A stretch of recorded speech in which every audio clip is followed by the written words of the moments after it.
The autumn mist over Wolfsburg tasted faintly of diesel on the morning Martin Kruger received his promotion. From a modest cubicle engineer, he was now head of compliance testing at Volkskraft's powertrain division, an unglamorous title that carried surprising sway. He accepted the new badge with a hesitant smile, wondering why an awkward software specialist deserved such rapid ascent. The answer arrived later that day, in a windowless conference room that smelled of coffee and nervous ambition. 3 men were waiting. Dr. Ulrich Behrens from Engine Development, Tobias Lorenz from Regulatory Affairs, and, seated at the far end, the ever-composed board member, Frau Ingrid Vogel. An open laptop projected a single slide, U.S. emission targets, Phase 3. Below the title glowed numbers that seemed almost fanciful. Martin knew the science. A diesel, even with cutting-edge after-treatment, could not hit those limits without choking its own heart. Frau Vogel's voice was calm, almost maternal. "Our new American model launches next spring," she said. "Marketing has promised a clean diesel miracle. We cannot fail." Tobias slid a slim folder toward Martin.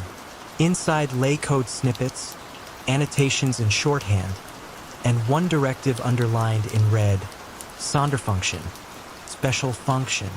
Martin realized he was staring at instructions for a defeat device, software that would detect laboratory testing cycles and briefly scrub the exhaust, then revert to high-performance, high-pollution mode on the open road.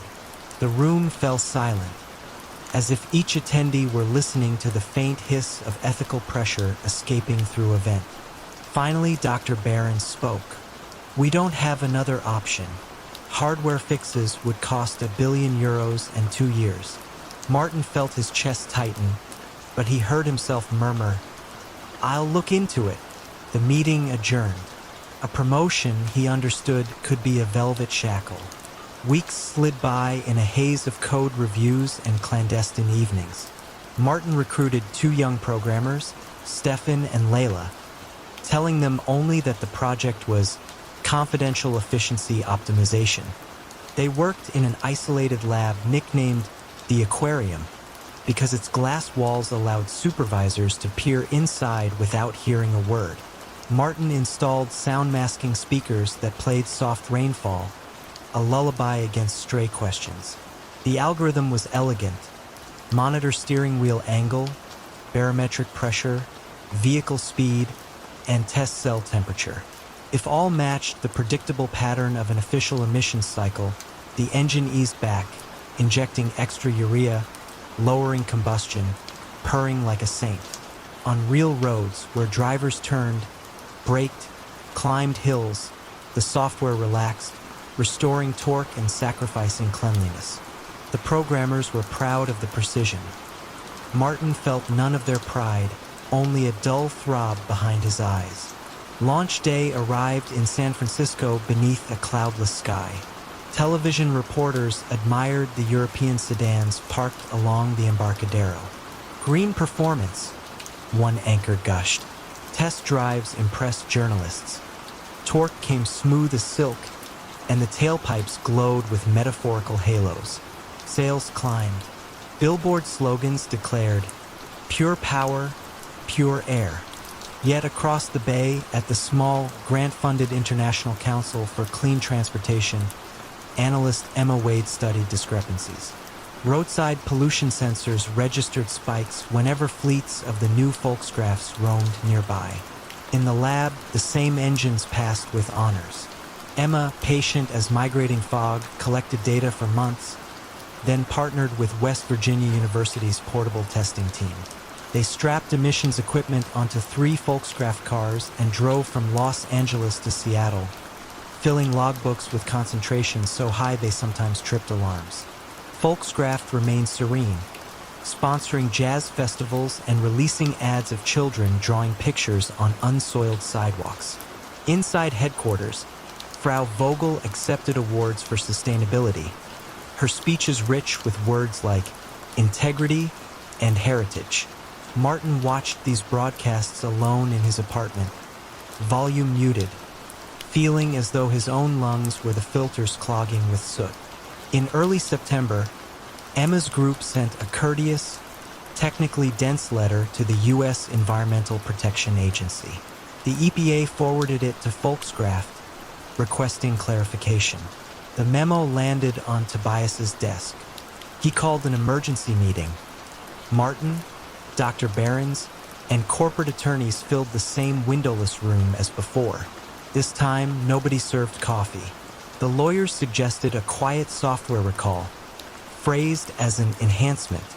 Tobias argued for delay, perhaps blaming rogue suppliers. Martin listened, palms sweating. He finally spoke. They have on-road data. It's irrefutable. Dr. Behrens glared as if betrayal had seated itself at the table.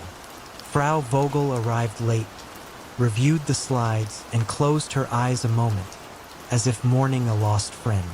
Then she ordered full cooperation, but only once every strategic option had been assessed. Cooperation proved futile. In a fluorescent EPA office outside Washington, investigators unpacked millions of lines of code, their analysis converging on Sonderfunction. Public notice followed. News tickers around the world flashed, diesel deception. Markets panicked. Volkskraft shares fell like loosened bolts. Customers felt duped, regulators furious, rival automakers quietly delighted. When German prosecutors opened a criminal probe, Martin was summoned for questioning. He confessed in measured sentences, careful to shield Stefan and Layla, who were still unaware of the device's true purpose. As he exited the gray stone courthouse, reporters crowded him. Camera shutters fluttered. One journalist asked, "Did you think you'd get away with it?" Martin, exhausted, answered with a truth he had avoided. "We wanted success more than we wanted to be right." Frau Vogel resigned, citing health reasons. Dr. Behrens retired to pursue personal projects. Tobias faced indictments for fraud. Volkskraft earmarked $25 billion for recalls and fines, a sum larger than the GDP of some nations. In dealerships, technicians flashed engine computers with new software that dulled performance and heightened fuel use. Customers grumbled. Lawsuits multiplied like sparks in dry grass. Months later, on a chilly evening, Martin stood on a pedestrian bridge over the Midland Canal. Cargo barges glided below, engines throbbing, their diesel fumes curling into the night. He imagined molecules of nitrogen oxide rising unseen, carrying a whisper of his guilt into the dark. When friends asked what lesson he had learned, he struggled for words. Ambition, he thought, is not evil. It is simply fire. But in sealed rooms, with walls built of targets and promises, even a small flame can suffocate the air. He watched his breath mingle with the autumn haze, then turned toward the city's distant lights, aware that trust, once burned, leaves a scent that lingers longer than smoke, clinging to clothes, to memory, and most of all, to silence. Sunlight poured over the rolling hills between Siena and Montalcino, gilding endless rows of Sangiove's vines. At their center stood Tenuta di Castelloro, a 15th century stone villa reborn as the headquarters of Italy's fastest-growing wine consortium. Tour buses lingered at its gates. Influencers posed beside cypress trees, and critics compared the flagship Brunello to liquid velvet. Every label bore the motto Fide nella terra, faith in the land. No visitor imagined how fiercely that faith would be tested. The architect of Castelloro's meteoric rise was Gabriele Altieri, chief financial officer and master of unobtrusive charm, where the flamboyant owner, Countess Bianca Ruzzi, dazzled journalists with tasting notes. Gabriele managed spreadsheets, supply contracts, and quiet promises to banks in Florence. He spoke gently, dressed conservatively, and kept a silver fountain pen tucked like a talisman in his breast pocket. To the vineyard staff, he was Il Commercialista, a necessary but harmless steward whose domain ended at the cellar door. In the summer of 2017, Bianca unveiled an ambitious expansion plan: acquire 3 neighboring estates, double production, and build a boutique hotel overlooking the vines. Gabrielle assured investors that financing was totally under control. The first tranche, Euro 28 million, arrived from a Milanese private equity firm eager to uncork global distribution. Construction cranes soon pierced the Tuscan skyline, clanging above the buzzing of cicadas.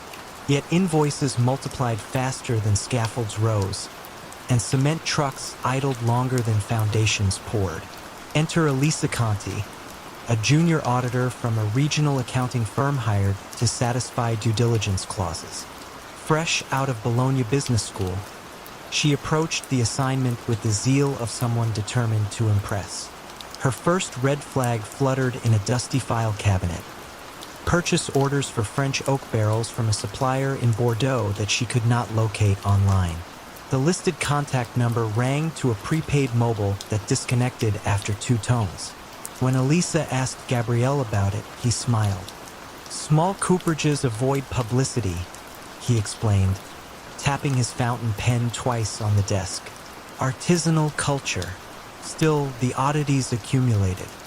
Freight bills cited a trucking company in Medina that had dissolved 2 years earlier. A €600,000 payment for heritage stonework went to an account in Luxembourg rather than nearby Carrara. Elisa plotted the transactions on a timeline and noticed a pattern. Each suspect invoice appeared at month end, just before Castelloro's cash balances flowed into a bustling sweep account, then vanished across multiple jurisdictions. She returned to Gabrielle's office at dusk, the villa corridors echoing with the distant hum of bottling machines. "I need original shipping manifests," she said, voice steadier than she felt. Gabrielle's reply was silk over steel. "You are thorough, Signorina Conti, but you risk delaying payroll with these digressions. Our people depend on punctuality." He held her gaze, smile unwavering. Elisa left carrying a leather folder of summaries, polished, empty of substance, and a new awareness of the power imbalance. Her firm billed Castelloro. Castelloro paid the firm. Ambitious auditors learned where curiosity stopped. That night, Elisa logged into the Italian company's registry and cross-checked every Castelloro vendor. 6 shell entities traced back to a single address in Malta, each controlled by Altieri Fiduciaria, a trust company listing Gabrielle's elderly aunt as director. Elisa printed the documents, heart drumming. She considered escalating to her manager, but he had once toasted Gabrielle at a Florentine wine fair. Friendship and fees intertwined like vines around a trellis. Meanwhile, the expansion creaked. Builders complained of unpaid retainers. An architect resigned after her invoices went unanswered. Bianca, distracted by export tours in Hong Kong, forwarded complaints to Gabrielle, who soothed her with earnest emails. "Minor liquidity waves. The harvest will settle them."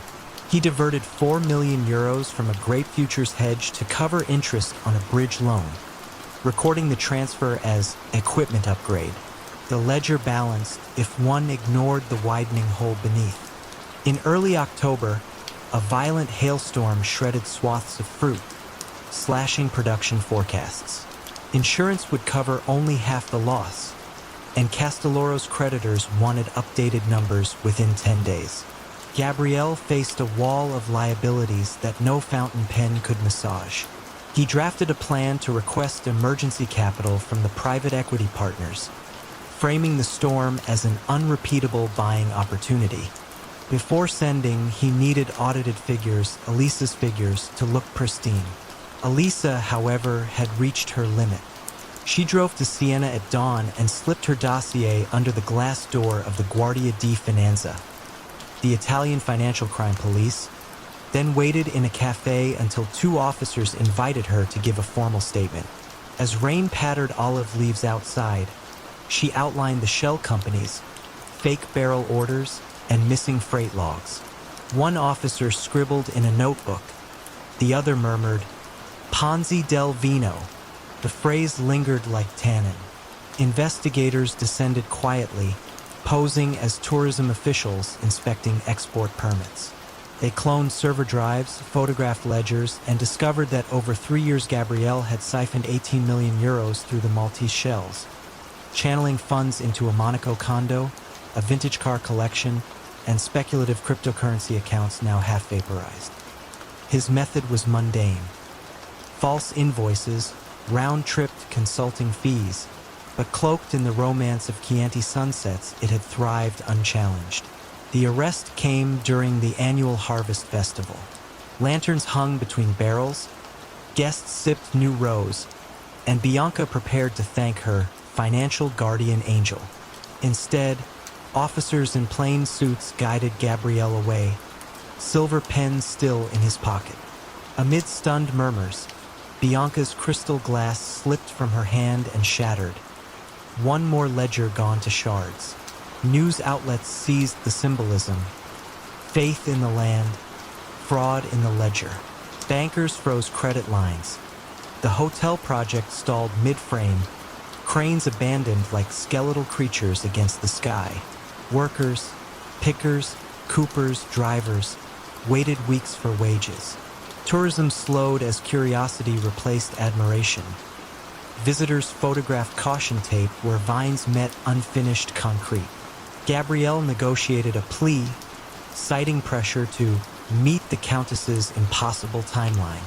Elisa's firm lauded her integrity, yet several wineries quietly dropped their audits, wary of such unflinching eyes.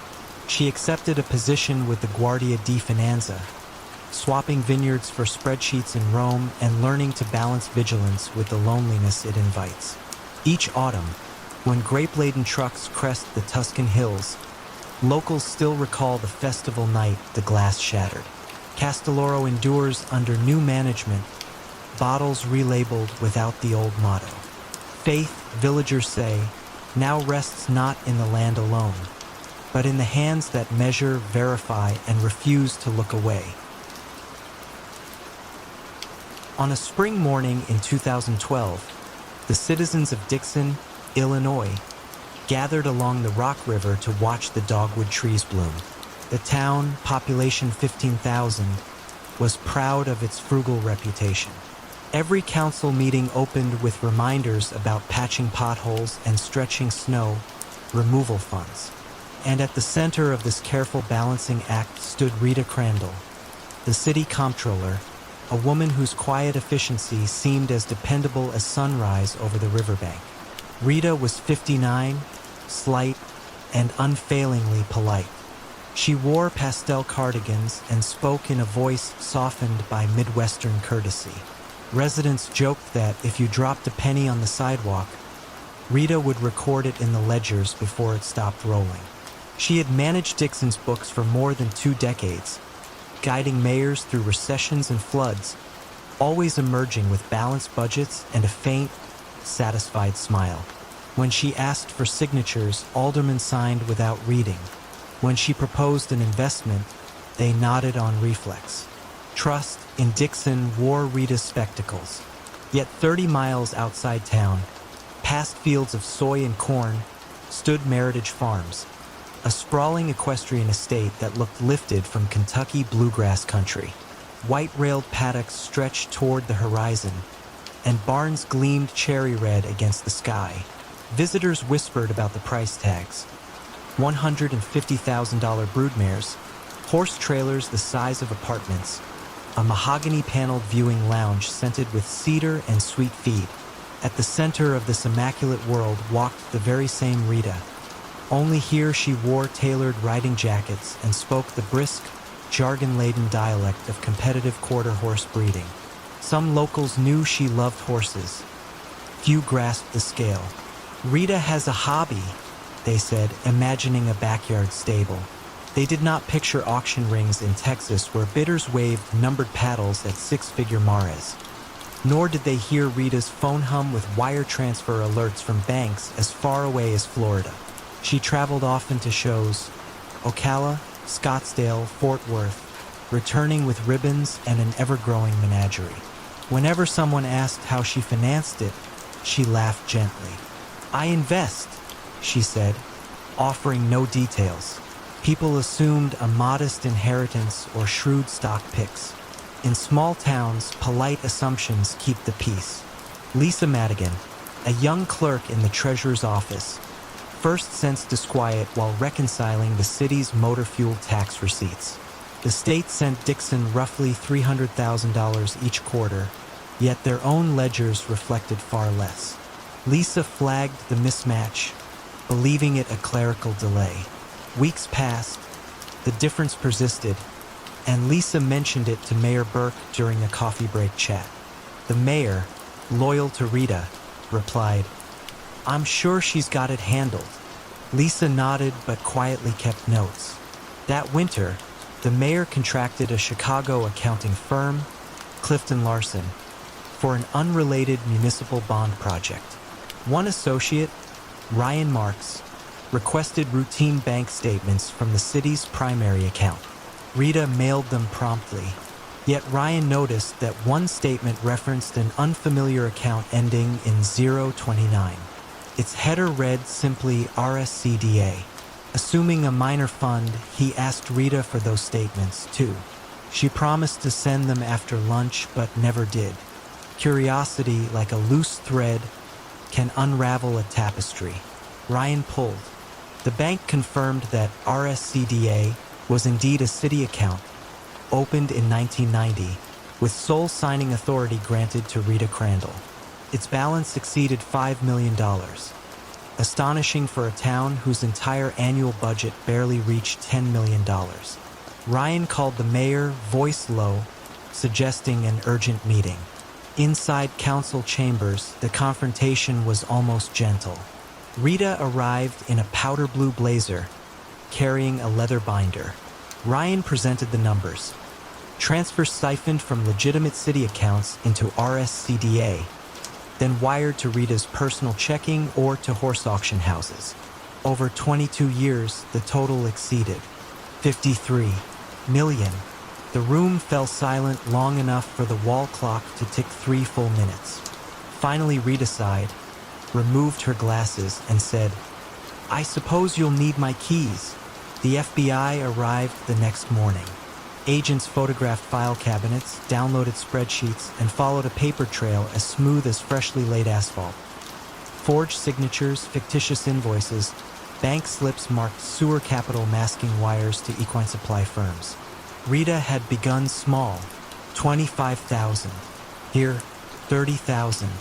There, testing the waters like a swimmer dipping a toe. When no alarm sounded, she grew bolder. The scheme became routine.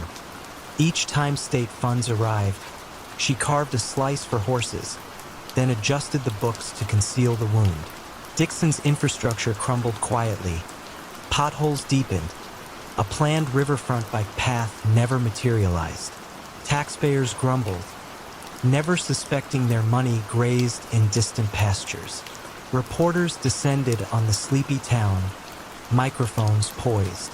Neighbors stared at Rita's modest ranch-style house, bewildered that it sheltered a secret millionaire. In interviews, former mayors expressed hurt. "She ate at our tables," one said, voice trembling. The betrayal felt intimate, a violation not of finance alone but of community. At trial, federal prosecutors outlined the embezzlement with almost clinical calm. They displayed glossy photos of stallions, trailers, jeweled bridles. Jurors gasped at the sums, $725,000. For a single mare named Pizzazzy Lady, $2.1 million in transport fees over 4 years. Rita, in gray prison garb, listened without visible emotion. Her defense offered no elaborate theory, only that she loved horses and lost control. She entered a guilty plea, sparing the town a protracted spectacle. Judge Philip Reinhard sentenced her to 19 years, calling the crime extraordinary in its duration and magnitude. Dixon received partial restitution through auctions of horses and property, Yet the ledger would never fully balance. Roads remained scarred. Civic projects sat unfinished. Trust was harder to pave than asphalt. On the day Rita left for federal prison, April rain fell over Meritage Farms. Workers loaded prize maras into trailers bound for auction. The paddocks, once bustling, stood empty, their white rails reflecting in shallow puddles. Back in Dixon, Lisa Madigan walked to the riverfront after work. She leaned on the railing, listening to water slip past limestone banks, and wondered how long a town needs to unlearn misplaced faith. She felt no triumph, only a quiet resolve to reread every line, question every assumption, and remember that on the calmest surfaces, currents may still run deep. Lisa turned toward City Hall, lights glowing in the dusk, and took a slow breath. The budget season was coming, and the numbers, at last, were hers to guard. Houston's summer haze clung to the glass facade of 1400 Smith Street, where the blue E of Enron shimmered like a mirage on desert air. At 7:15 a.m., Jeffrey Skilling arrived in shirt sleeves, coffee cooling in one hand, a paperback of military strategy in the other. He liked to say the office was his battlefield and volatility the only honest compass. On the 34th floor, young analysts already clustered around dual monitors, parsing electricity prices as if reading omens. They called themselves the smartest guys in the room, half joke and half creed, and Skilling encouraged the legend with a brisk nod before vanishing into his corner suite. Below him, in a windowless enclave that smelled faintly of printer toner and ambition, Chief Financial Officer Andrew Fastow studied the architecture of a fresh, special-purpose entity. The shell companies carried names drawn from Star Wars, Jedi, Chuko, Raptor, because Fastow believed whimsy masked complexity. Each entity bought warehouses full of Enron stock on credit, then sold the imaginary gains back to the parent in time for quarterly reports. The loop turned market risk into revenue, debt into cash, and uncertainty into what Skilling liked to call earnings stability. Ken Lay, Enron's avuncular chairman, floated between these worlds like a stately moon, soothing investors with Midwestern warmth. When skeptics muttered that profit margins looked too sleek for a commodity business, Lay assured them deregulated energy was a new frontier. There would be bumps, yes, but who ever doubted the railroad barons? The comparison struck boards and pension funds as both impolite and irresistible. Money flowed in. Inside the trading pit known as Valhalla, a former academic named Lou Pai prowled the aisles, shirt untucked, tie crooked. He oversaw a unit that bundled long-distance weather futures with broadband capacity swaps, abstractions stacked on abstractions until even seasoned traders lost the thread. Pai's rule was simple. If you could imagine a contract, you could trade it. Enron's quarterly press releases translated those inventions into tidy growth curves. Nobody outside the building needed to know how surreal the underpinnings had become. Yet entropy seeped through the seams. Accountants in Arthur Anderson's Houston branch noticed that partnership footnotes sprawled across pages like ivy, obscuring who owed whom. A junior auditor named Leah Hart drafted a memo questioning why an entity called LJM2 paid Fastow a personal management fee while simultaneously guaranteeing Enron's share price. Her supervisor skimmed the memo, sighed, and filed it away. Anderson's consulting division relied heavily on Enron fees. Rocking the boat felt like mutiny. By autumn 2000, the stock traded above $90, more than 30 times projected earnings. Employees earning five-figure salaries found themselves nominal millionaires on paper, their 401k swollen with company shares. The building's lobby cafe added a sushi bar. The parking garage upgraded to valet. But in the risk management department, analyst Sharon Watkins noticed revenue spikes that coincided too neatly with new entities, as though each freshly minted shell produced identical dividends. She compiled notes, tucked them into a white envelope, and slid it under Ken Lay's door one late September evening. Lay skimmed her warning, then convened a brief meeting with Fasto, who breezily explained the structures as hedges. Lay, ever conflict-averse, chose reassurance over confrontation. The envelope went back into a drawer.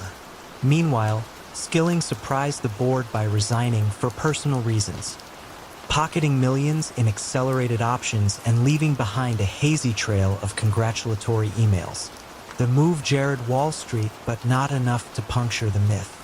Across town, reporter Bethany McLean at Fortune magazine dialed analyst numbers, asking a disarmingly simple question: how does Enron make its money? Answers arrived padded with jargon. One fund manager confessed off-record that he could not model the business but trusted the vision. McLean's article, "Is Enron Overpriced?" ran in March 2001. Enron's public relations team dismissed it as small-ball skepticism, yet inside 1400 Smith, a ripple of unease crossed the trading floor. Summer brought rolling blackouts to California, and Enron traders, caught on tape, whooped at each surge. "Burn, baby, burn." One voice crowed when a power plant unexpectedly shut down. The nation's outrage soon turned political, and Senate committees requested data. Fasto's labyrinth of entities, once conveniently invisible, now emitted the odor of cooked books. The market reacted as if the oxygen had vanished. Shares fell 20% in a day, then 40% the following week. Credit rating agencies that had championed Enron as model innovator slashed ratings to near junk, and counterparty faith collapsed like dominoes. Bank credit lines froze. Trading desks refused collateral no one could price. On November 8th, a planned merger with Dynegy, an emergency lifeline, dissolved within hours when Dynegy's lawyers opened the books and recoiled. Their badges still unlocked doors, but nobody wanted to remain inside a building whose name had become a punchline. In conference rooms dotted with unplugged speakerphones, HR officers urged staff to diversify retirement accounts. Grim advice delivered too late for many. December 2nd, 2001, Enron filed for Chapter 11, the largest bankruptcy in American history. Outside the courthouse, former secretaries, engineers, and support staff huddled together, staring at severance estimates measured in pennies. Television cameras panned to a protester's homemade sign. From the smartest guys to the biggest lies, criminal investigations spread like wildfire. Fasto, confronted with piles of partnership documents and the prospect of a century behind bars, accepted a plea, traded testimony for leniency, and described in clinical calm how he had balanced Enron's earnings on a rickety stool of debt and deception. Skilling, once the swaggering architect, insisted no fraud existed, only market misunderstandings.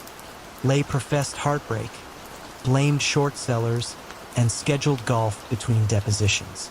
The verdicts arrived years later, long after the trading screens went dark. Skilling received 24 years, later reduced. Lay died of a heart attack in Colorado before sentencing was finalized, leaving legal scholars to debate whether fate or justice wrote the final line. Enron's Neon E, salvaged from the rooftop, ended up in a Houston art museum, its glow ironic yet strangely subdued. Lessons were drafted in boardrooms worldwide. Transparency, independence, whistleblower hotlines. Yet the human motives remained ancient. Ambition disguised as innovation, fear muffled by consensus, greed softened by groupthink. In the quiet aftershock, one could stand on Smith Street at dusk and see only the reflection of passing cars in glass where the logo once blazed. The mirage had lifted, but the heat it left behind still shimmered in the memories of everyone who believed brilliance could replace balance. Evan McAllister's corner office on the 24th floor of Glencourt Energy overlooked the lazy bend of the Houston Ship Channel, a view he once compared to a river of income. For a decade, the company had posted quarter after quarter of record profits, each announcement accompanied by Evan's trademark, almost bashful grin at the investor podium. Analysts praised him as the quiet visionary of the natural gas revolution. Under the warm Texas sun, his rise felt inevitable, almost fated, and no one wanted to spoil the optimism with awkward questions. Yet questions did exist. They collected in the head of Mara Delgado, a mid-level accountant who preferred numbers to people and coffee to conversation. Mara noticed that the debt schedule in the internal books never quite matched the one released to shareholders. It was a tiny mismatch, $5 million at first, then 10 easy to dismiss as rounding in a $15 billion enterprise. Still, she saved every version of the spreadsheets on a thumb drive, a quiet ritual performed at dusk when the bullpen emptied and the motion-activated lights clicked off row by row. Evan, for his part, cultivated an air of gentle detachment. He spent his mornings pacing the glass walkway that connected the executive suite to the private gym, murmuring into a headset about virtual pipelines and synthetic capacity. To younger employees, the jargon sounded like the future. To board members, it sounded like money. No one paused to ask what exactly a synthetic pipeline was, or how it could earn 20% returns in a market where actual pipe and steel projects struggled to break even. On a humid August evening, Glencourt announced a dazzling new partnership with a Swiss commodities bank. The press release promised an influx of capital, lower risk, and an innovative accounting treatment that would unlock shareholder value. Evan spoke softly, almost soothingly, as cameras flashed. In the audience, Mara clutched a legal pad and felt a chill. The so-called partnership looked to her eyes like a loan in everything but name, yet the liability never showed up on the balance sheet. Somewhere amid the footnotes, risk had been described as revenue, and nobody blinked. Weeks turned into quarters, and the mismatches grew. 5 million became 50, then 200. Glencourt's stock price soared all the same, buoyed by conference call promises of overseas expansion. Evan bought a ranch west of Austin and an abstract sculpture that resembled a looping Mobius strip. He liked to say it symbolized infinite growth. At holiday parties, he remained gracious, even humble, serving bourbon himself and asking interns about their families. His gentle drawl and steel-rimmed glasses projected honesty, and people wanted to believe. Mara finally confided in Theo Price, a careful auditor from the external firm whose tidy spreadsheets mirrored her own.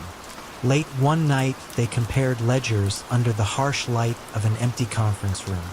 What emerged was a latticework of special-purpose vehicles, shell companies that bought and sold energy contracts to one another at pre-agreed prices, booking immediate profit while hiding obligations deep in unpublished subsidiaries. In plain language, Glencourt recorded revenue on deals that would not bring real cash for years, if ever. All the while, liabilities sat off the books, growing like weeds behind a manicured hedge. Theo urged caution. Careers had been crushed for less. He suggested anonymous inquiries, quiet nudges to the SEC. Mara nodded but felt a curdled resolve. She remembered her father's hardware store, how he balanced his register each night down to the cent, insisting that money behaves if you treat it honestly. The thought that billions could vanish through a few euphemisms struck her as obscene.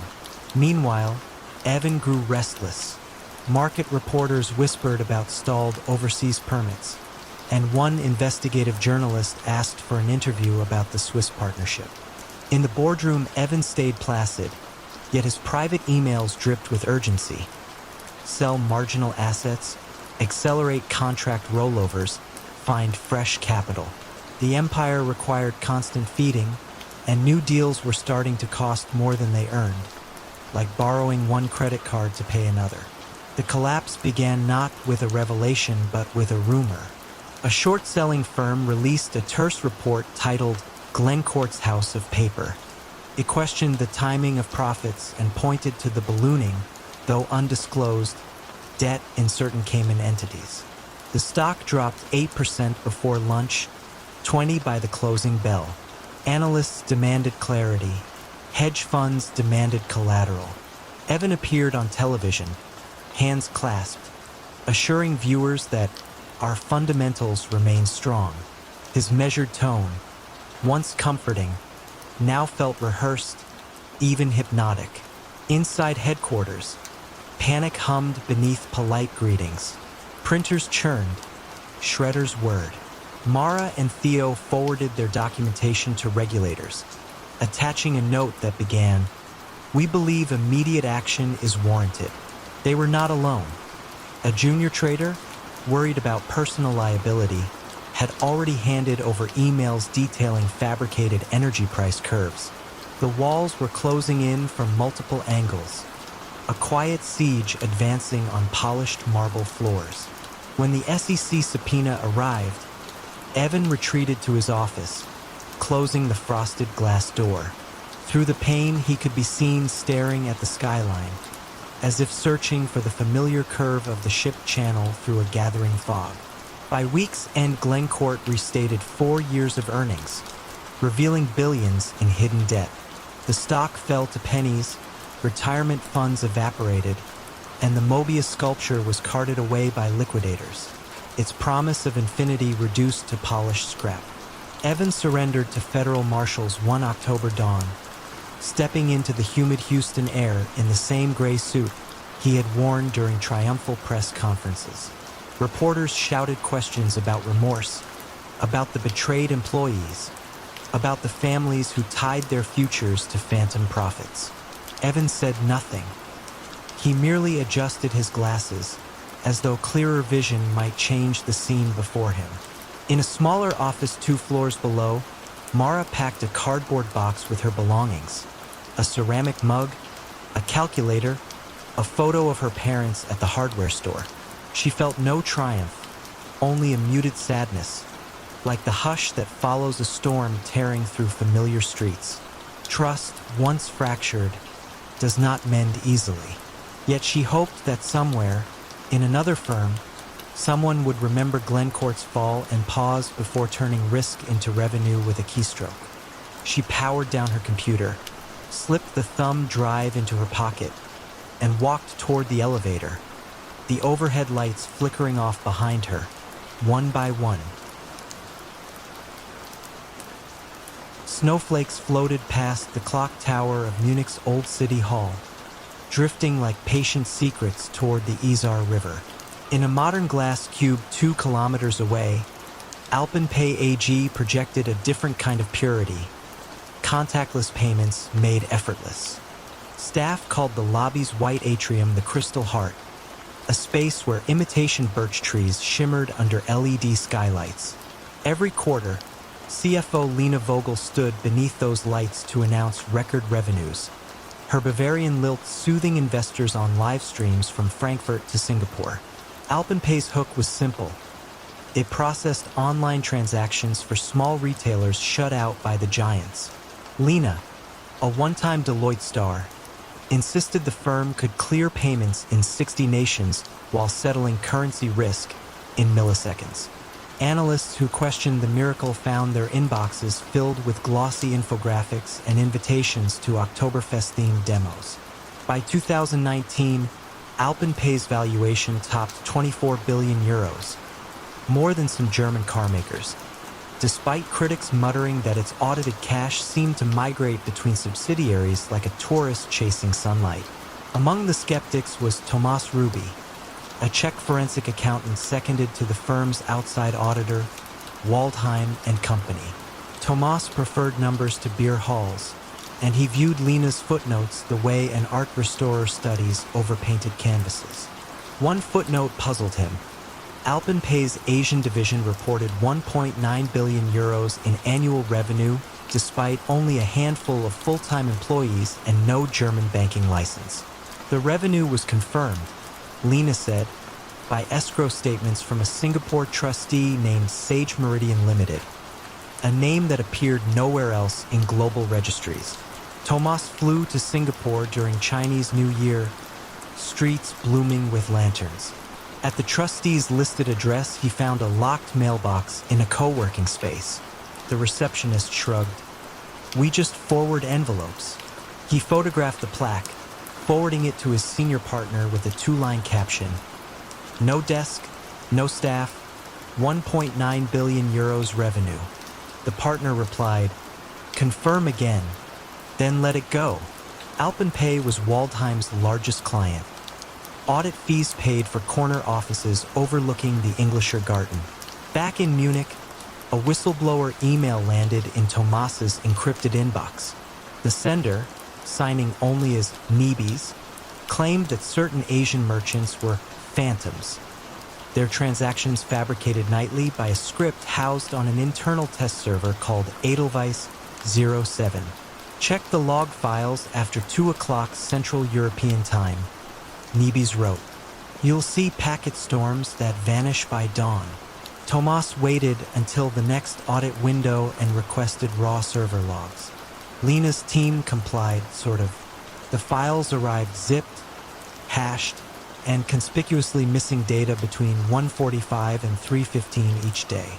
When Thomas asked about the gap, IT replied, "Routine maintenance." The missing hours chilled him more than any data could. He considered escalating to Germany's financial crimes unit, BaFin, but whistleblowers' careers often ended on quiet lists no resume could erase. Instead, he reached out to Eva Stern, an investigative reporter at Der Merkur, whose exposés had toppled 2 regional banks. They met in a deserted beer garden at dusk, benches dusted with snow. Thomas handed her a USB stick and murmured, "If I disappear, publish everything." Eva nodded, voice solemn, "Not disappear, testify." Meanwhile, Alpenpay prepared for its biggest triumph, inclusion in the DAX 30 index, a badge of national pride. Lena practiced her acceptance speech, perfecting a line about bringing German precision to global e-commerce. She never questioned the data feeds scrolling across her tablet. They were gospel she herself had written. Eva worked in secrecy, corroborating Nebis' claims with merchant databases, IP tracers, and midnight calls to supposed shop owners in Manila who had never heard of Alpenpay. Her draft article read like a thriller, but editors hesitated. Libel laws loomed large. They demanded a smoking ledger. That ledger surfaced unexpectedly. Alpenpay's British subsidiary filed a microcompany return at Companies House, listing a bank balance of £12 million. Lena had boasted of £1.4 billion in that very account during her latest webcast. A decimal misplaced? Hardly. The mismatch proved Alpenpay's cash was either missing or had never existed. Eva shared the filing with Thomas, whose pulse hammered in his temples. One document from a sleepy registrar had undercut a 4-year fairy tale. Publication could not wait. Der Merkur ran the headline at dawn. Phantom payments? Alpenpay's Asian revenues under the microscope. Shares plunged 32% before the bell. Lena assembled a war room, branding the report amateur speculation. But banks started freezing settlement lines. Hedge funds smelt blood. Short positions ballooned. BaFin announced a probe. Lena's face appeared on evening news beside the word betrug. Fraud. Waldheim and company tried to salvage credibility, dispatching a crisis team to verify the Singapore cache. They found empty servers, dormant accounts, and an email trail linking Edelweiss 07 to Lena's deputy, Marcus Rabe. Under pressure, Marcus confessed. He had scripted dummy transactions to meet revenue targets, allegedly under Lena's verbal direction. Lena denied everything, yet messages recovered from her Signal backups showed heart emoji acknowledgments when Marcus reported, "Tonight's batch uplifts us above guidance." Armed officers arrested both in pre-dawn raids. Cameras captured Lena in a gray hoodie. No trace of Bavarian lilt as she muttered to her lawyer. Alpenpay filed for insolvency within a week. 6,000 employees faced a Christmas without pay. At the collapsed Crystal Heart, birch trees wilted for lack of maintenance, their leaves curling like confidential documents too long under heat. Tomas testified before Parliament's Finance Committee, voice measured but resolute. A deputy grilled him. "Why didn't you whistleblow sooner?" He answered, "Because frameworks protect numbers better than people." The room fell quiet.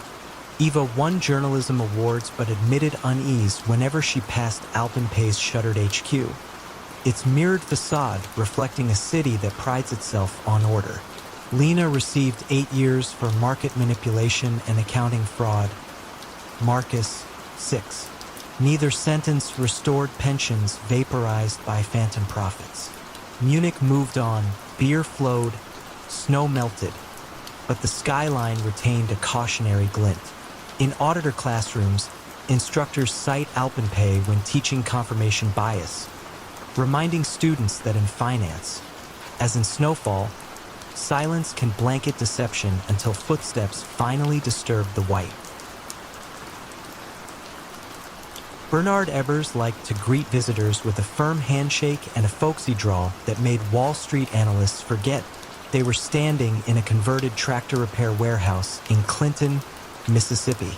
There, framed by corrugated metal and the soft buzz of fluorescent lights, he built WorldCom, a patchwork of long-distance carriers stitched together into the second largest telecom in America. "We're just stringing wire and telling stories," he'd chuckle, as if $40 billion in annual revenue were a side hustle. Investors adored the myth of the humble titan. So did television anchors, who filmed him in cowboy boots pacing the trading floor like a country preacher among spreadsheets. On the 18th floor of headquarters, Cynthia Cooper, internal audit vice president, kept quieter company. Log files, purchase orders, and the faint click of keys after midnight. Cynthia believed numbers possessed a moral gravity. If they strayed from truth, they would tug someone back toward them. Late one April evening in 2002, she compared network capacity invoices to capital expenditure lines and felt that tug. Expenses for routine line leases, a cost that should bleed through the income statement, had been rerouted to the balance sheet, where they posed as prepaid capacity. The reclassification inflated profit by nearly $1 billion. A cosmetic surgery so crude Cynthia wondered whether she had opened the wrong spreadsheet. She walked the corridor to Buford Yates, the corporate controller whose office smelled of pine-scented floor polish. Holding her printout like contraband, she asked why expenses wore costumes. Buford's warm grin flickered. "That's a one-off adjustment," he said, closing a leather binder. "We'll reverse it next quarter." Cynthia nodded, but doubt shadowed her steps back to the audit war room. A windowless nook crowned by humming servers and a poster that read integrity is what you do when no one is watching. Outside, the dot-com bubble had burst and telecom stocks lay in rubble. Yet WorldCom reported record earnings, a lone green sprout in scorched earth. Ebbers cited synergies from recent mergers and vowed double-digit growth. On CNBC, he joked that Mississippi catfish thrived in murky water. And so do we. Traders laughed, their screens flashing by in confident green. Meanwhile, employees whispered about layoffs, frozen travel budgets, and an edict to reuse paper clips. Cynthia expanded her probe, enlisting 2 auditors, Glenn Smith and Gene Morse, sworn to secrecy. Each night they combed the general ledger, tracing entries into a maze where ordinary costs, fiber repairs, switch rentals, vanished through a trapdoor labeled capital expenditures, corporate. The total misclassified amount now exceeded $3.3 billion. Cynthia's chest tightened. She remembered her mother balancing checkbooks to the penny and imagined that level of care estranged from a corporation steering retirement dreams. They scheduled a discreet meeting with David Myers, WorldCom's urbane chief accountant. Cynthia laid out her findings. Myers adjusted his glasses, whispered that CFO Scott Sullivan had ordered the entries. "It's temporary," he assured them, voice papery. "If we don't hit earnings targets, we risk a downgrade. Then everyone suffers." Cynthia thought of engineers testing fiber lines at dawn. Their 401(k)s nodded to those earnings. She thanked Myers, but inside she felt the snap of an ethical tripwire. That weekend she phoned WorldCom's Audit Committee Chair, former SEC Commissioner Max Bobbitt, reaching him at a North Carolina mountain cabin. In calm sentences, she outlined billions in suspect entries and her fear of retaliation. Bobbitt, stunned, told her to keep digging, quietly, and promised board support. For the first time, Cynthia realized the tug in the numbers might unravel the company's entire quilt. In late June, Ebers resigned amid unrelated personal loan controversies, leaving Sullivan as acting navigator. Ratings agencies lurked like storm clouds. Cynthia's team met nightly, hiding spreadsheets behind innocuous file names, vacation photos, recipe book. On June 20th at 2:18 a.m., Gene hit enter on a pivot table that confirmed $3.85 billion in fraudulent capitalization. He exhaled a single word: finished. The next morning, Cynthia and Glynn rode the elevator with Sullivan himself. He chatted about weekend fishing. She nodded, pulse thrumming. Hours later, she presented her final memo to the audit committee. Material misstatement. Immediate disclosure recommended. Within 48 hours, the board confronted Sullivan. He admitted the scheme but insisted it could be corrected quietly. The directors stared, silent. By evening, Sullivan was escorted out under the flicker of exit signs. Myers followed. WorldCom announced it would restate earnings by $3.8 billion, the largest accounting fraud ever disclosed, though further review would swell the figure to $11 billion. Markets reeled. Shares plunged from $15 to 20 cents. Pension funds lost billions. 17,000 employees opened pink envelopes. At the SEC, Enforcement Chief Stephen Cutler likened the fraud to painting a flag on a hole and calling it a game. Congress summoned Cynthia, her calm testimony a lighthouse amid rhetorical storm. Asked why she persevered, she replied, "I was raised to believe the truth is our final job." Sullivan stood trial first. Prosecutors displayed emails. "We need another $500 million are shifting. Cook the gap." Jurors watched him rub his temples. The verdict, 5 counts of securities fraud, carried a 25-year sentence. Ebers followed, claiming ignorance, but phone logs showed late-night calls with Sullivan preceding every quarterly close. The jury deliberated scarcely 8 hours before convicting him on 9 counts. The judge, quoting proverbs about false scales, imposed 25 years. Ebers, once hailed as Mississippi's benevolent billionaire, reported to a Louisiana prison nursing a failing heart. He died there in 2020. WorldCom emerged from Chapter 11 rebranded as MCI, later absorbed by Verizon, its logo erased but ghostly on abandoned office mugs. Cynthia Cooper was named one of Time's Persons of the Year and wrote a memoir, though she returned to quieter pursuits. Teaching ethics workshops where she passes around a WorldCom ledger page, numbers faded, truth belatedly restored. Participants run fingers over the thin paper, amazed that billions can hide in plain sight until one person, working after hours, threads a needle between courage and collapse. Some nights Cynthia walks her Jackson neighborhood under sodium streetlights, remembering fluorescent nights in the war room. She knows control systems will forever dual ambition, that another ledger in another city may already be warping. Still, she believes in gravity. Eventually, numbers fall to earth, and when they do, someone must be there, eyes open, to chart the descent and name it honestly. The glass walls of the Theranos headquarters on Page Mill Road glittered at sunrise, mirroring the sycamore-lined hills that framed Silicon Valley like a promise. Inside, the reception area smelled of jasmine candles and new circuitry, a curated blend meant to suggest both spa and laboratory. Visitors signed non-disclosure agreements on iPads while a looping video displayed a single crimson bead of blood traveling through animated microchannels, the company's red square logo pulsing beneath a soothing piano score. At the top floor, founder Elizabeth Holmes strode barefoot across carpet the color of desert sand, black turtleneck hugging her small frame, blonde hair twisted into a rope. She spoke seldom before 10 a.m.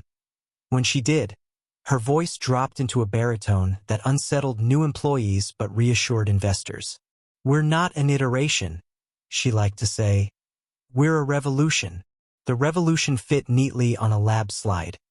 A finger prick, a few microliters, and hundreds of diagnostic results returned in the time it took to order coffee. The promise dazzled retirees fearful of needles, generals dreaming of battlefield triage, and drugstore chains hungry for foot traffic. Yet beneath the frosted glass lay rooms partitioned by secrecy. Engineers on the first floor tinkered with Edison devices, boxy black machines the size of toaster ovens, yet never saw the chemical formulations upstairs. Chemists upstairs never glimpsed the velvet-lined demo room where visiting dignitaries watched choreographed test runs. Everything depended on silos, each stacked like a Jenga tower whose overall stability no single player could judge. A former Apple designer named Avi joined to perfect the device's sleek shell. On day 4, he asked an innocuous question: "Where's the cooling system for the reagent carousel?" A project manager answered with a smile that didn't reach her eyes: "That's handled." When Avi pressed, he received an invitation to a meeting that never appeared on his calendar. He learned quickly that curiosity could shorten contracts. Meanwhile, in a windowless corner of the basement, lab associate Erica Chung clicked through spectrometer readouts that refused to line up. Control samples wandered across expected ranges like lost tourists. She logged deviations, each flagged yellow, then red. Her supervisor, eyes rimmed with fatigue, leaned in and whispered, "Just repeat until it lands in spec." Erica nodded, heart thudding. Repetition felt less like science and more like roulette. Investor money rained in, first millions from venture icons, then hundreds of millions from scions of political dynasties, culminating in a valuation of $9 billion that crowned Holmes the youngest self-made female billionaire. She decorated conference rooms with framed quotes from Edison, Da Vinci, Yoda, "Do or do not, there is no try," and installed bulletproof glass around her office. Guards in inconspicuous polos paced the hall, hollering "code walkthrough" whenever non-employees strayed near labs. Skepticism appeared as faint drizzle, then steady rain. In late 2013, Alan Beam, the departing lab director, emailed Holmes a 12-point memo outlining irregularities. Failed proficiency tests, unvalidated hardware swaps, diluted blood samples run on third-party Siemens analyzers while clients believed Edison did the work. Holmes called it noise and scheduled an all-hands to recommit the team to mission focus. Beam left, signing a separation agreement that muzzled him under threat of ruinous legal fees. The drizzle turned storm in February 2015. John Carreyrou, a reporter at the Wall Street Journal, received a tip: "The box doesn't work." Carreyrou built a mosaic from fragments: testimony from Beam, whispers from ex-employees, SEC filings buried in clerical dockets. When he phoned Theranos for comment, legal counsel David Boies, a litigator famed for decibels and victories, threatened consequences. The intimidation seemed odd. It also confirmed Carreyrou's hunch that the truth was brittle. Holmes went on the offensive, booking an interview with Mad Money. Bathed in studio lights, she told Jim Cramer that Theranos technology was the most important thing humanity has ever built. Her voice carried the gravity of moon landings. The stocky host nodded, dazzled. Shares didn't exist, Theranos was private, but confidence, the real currency, surged anew. Yet numbers kept misbehaving. Walgreens pharmacists called Theranos hotlines daily, reporting vitamin K tests reading 0 for living patients, liver enzymes yo-yoing within hours. Each complaint traveled a feedback loop that ended in silence. Inside the lab, Erica Chung crouched over a centrifuge and felt her tolerance snap. She copied data to a thumb drive, resigned, and typed a letter to federal regulators. Days later, in a beige FDA office, she described test runs rerouted to Siemens machines when VIP clients visited. The regulator listened, pen tapping, expression neutral. The tap echoed louder than any threat she'd feared. October 2015, 3 a.m. federal inspectors arrived unannounced, ID badges swinging. In the hallway, a compliance officer dialed Holmes, voice quavering, "They're here." Upstairs, Holmes paced barefoot, calculating variables. Sunrise found her smiling at investigators, offering espresso from a mahogany cart. She spoke of revolution again, but this time her baritone lacked resonance.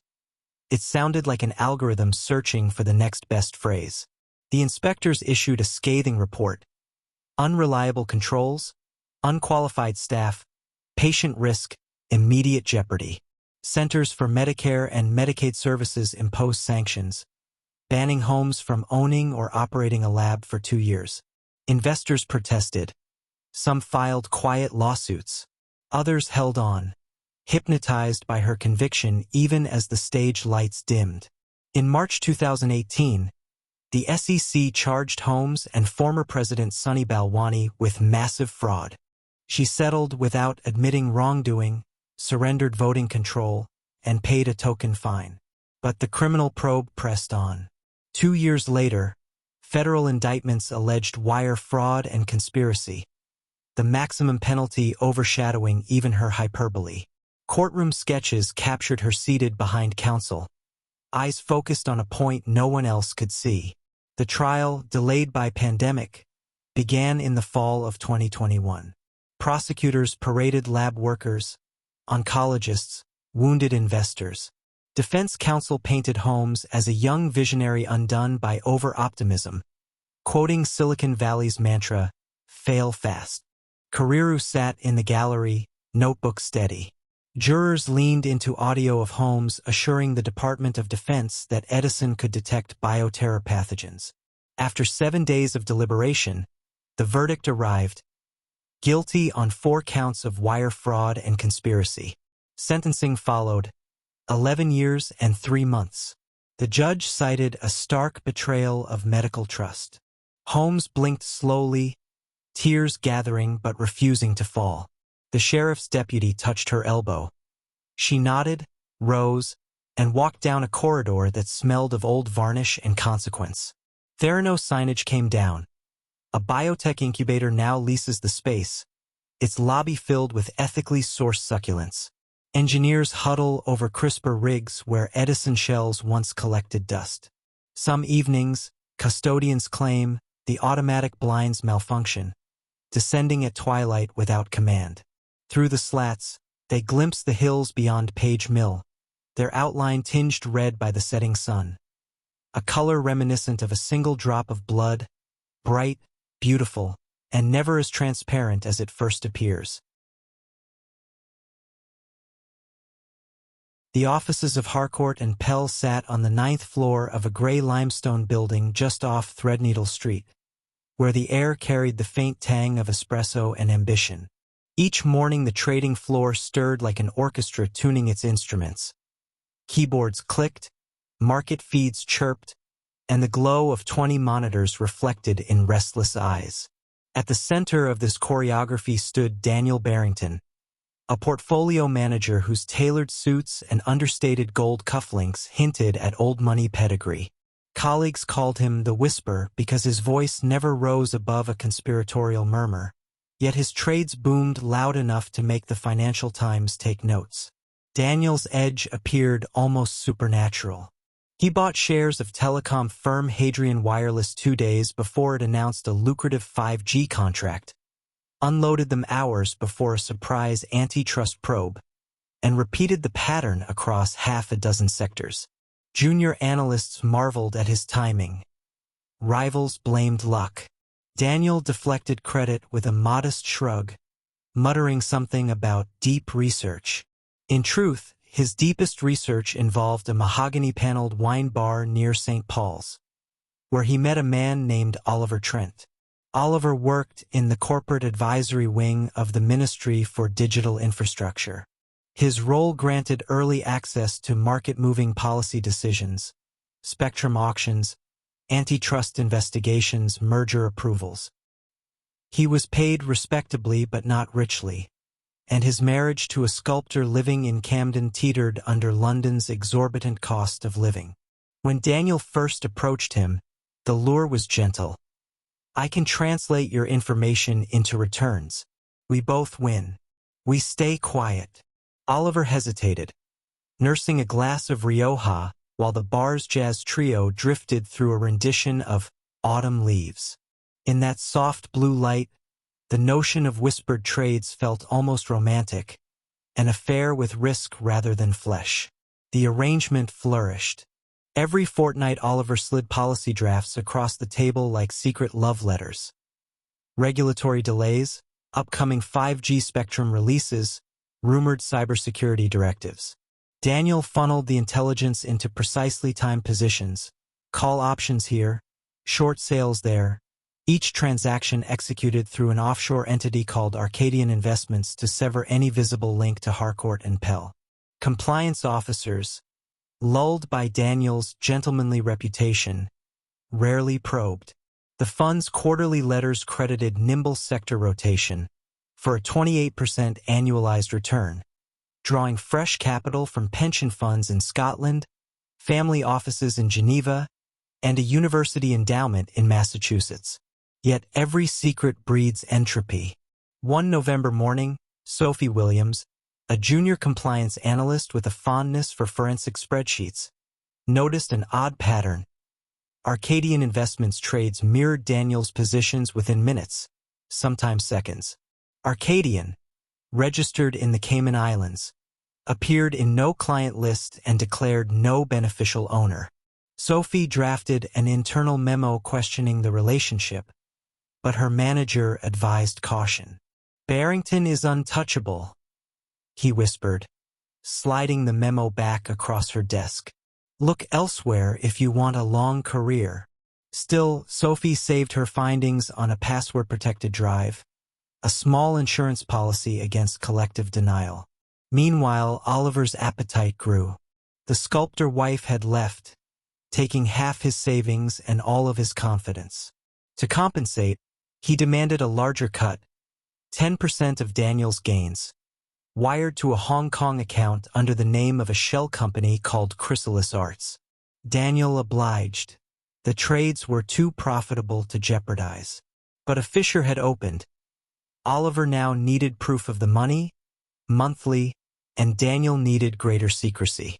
They shifted meetings from the wine bar to a nondescript hotel lounge near Waterloo, where the bartender never asked names. The trigger came unglamorously, through bad timing rather than bold crime. The ministry prepared to announce a surprise ban on a Chinese telecom supplier, a decision certain to crater the share price of European affiliates. Oliver handed Daniel the document on a USB stick. Daniel shorted 3 target companies, securing positions worth £110 million. Hours before the public press release, a competing fund executed the exact same shorts, slightly earlier with even larger volume. The duplication raised eyebrows at the London Stock Exchange's market surveillance unit, which fed alerts into an algorithm trained to detect correlated trades tied to regulatory events. Arcadian Investments and the rival fund lit up the dashboard like twin flares in a moonless sky. Investigators subpoenaed trade records, and Arcadian's ownership veil proved thinner than Daniel believed. A board clerk in the Cayman Registry, proud of her new digitization system, produced incorporation documents in under an hour, revealing Barrington Capital Holdings as ultimate beneficiary. Sophie's forgotten memo resurfaced when the Financial Conduct Authority raided Harcourt and Pell. Her quiet diligence became a map through the labyrinth.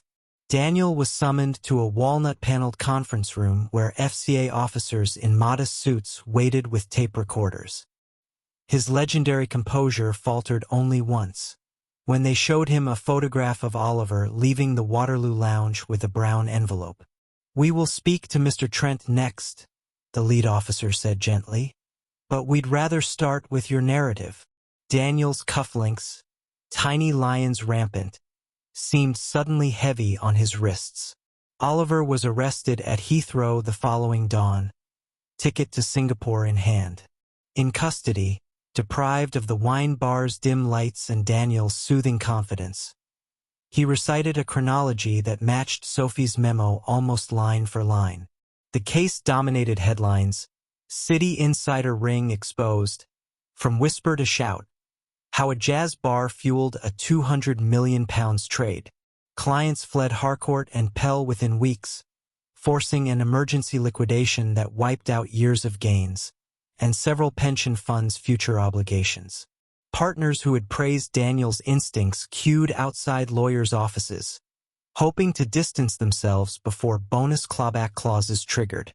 Daniel pleaded guilty to insider trading and conspiracy, receiving a 7-year sentence at Belmarsh, where cufflinks are metal detected away and whispers echo in concrete corridors. Oliver, granted a lighter term for cooperation, found his sculptor ex-wife waiting outside the courtroom, not with forgiveness, but to serve divorce papers formalizing a fracture that greed had widened. In the aftermath, regulators tightened protocols around policy leaks, installing biometric locks on draft rooms and rotating advisory staff like pieces on a chessboard. Still, in the city's coffee queues, traders spoke Daniel's name with a curious reverence. His story was cautionary but compelling, proof that markets move not only on data but on desire for advantage, for validation, for the thrilling hush of a secret shared over Rioja. And so the London whisper lingers, a reminder that in the world's financial capitals, silence can be louder than any shout.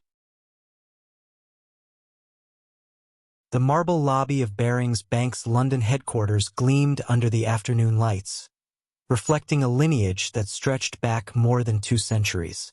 Portraits of sober-faced founders lined the walls, men who had financed wars and rebuilt empires. Yet in early 1995, a quiet tremor, born thousands of miles away, began to ripple through these corridors. At its center stood Nick Leeson, a young trader with an easy grin and a talent for making money appear out of thin air. Leeson's rise had seemed effortless.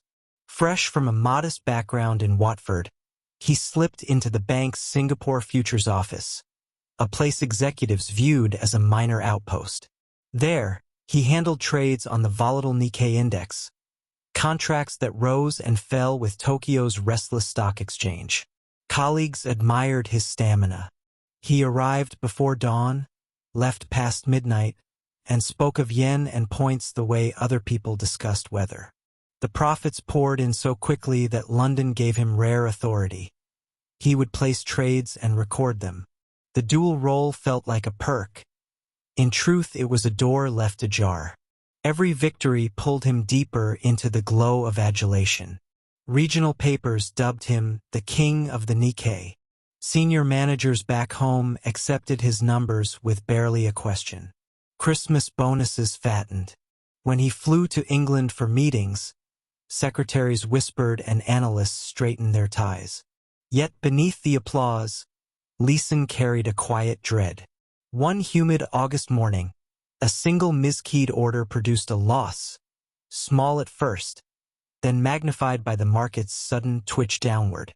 To hide the mistake, he opened an error account numbered 88888, a sequence he chose because in Chinese superstition it signified fortune.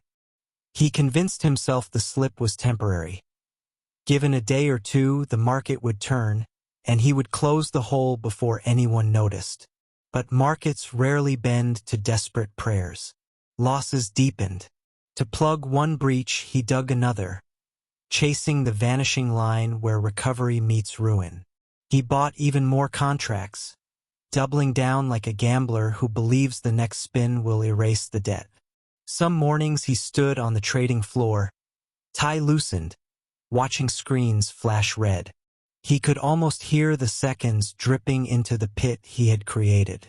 And still he smiled, cracked jokes, projected calm. No one suspected the cyclone disguised as a man. In London, executives toasted record earnings credited to his desk. They sent telegrams of thanks, even as Leeson wired back requests for larger limits. The bank, hungry for profit, obliged. Compliance officers leafed through forms that should have shown the warning signs. Overconcentration, unverified positions, unrealized gains. But the paperwork arrived perfectly arranged. Leeson's dual authority meant he could paint the canvas any shade he liked. One evening in early January 1995, a small earthquake rattled Kobe, Japan. What followed was tragedy for thousands and opportunity for speculators. The Nikkei plunged as investors panicked. Leeson, already drowning, decided to bet on a swift rebound. He purchased immense quantities of futures, a wager that Japan's confidence would snap back like a rubber band. Instead, the index slid further. Each tick downward punched another hole through the hull of Barings Bank. Back in London, an internal auditor finally raised a question about the mysterious 88,888 account. The response came wrapped in jargon and reassurances. Just routine error clearing. Weeks passed. The auditor pushed again. This time papers arrived late, pages missing, signatures smudged. Something at last smelled wrong. On the last Sunday of February, the bank's chairman stepped from a black car into an emergency meeting room. Overnight faxes from Singapore showed a bottomless deficit, a figure so large it looked unreal.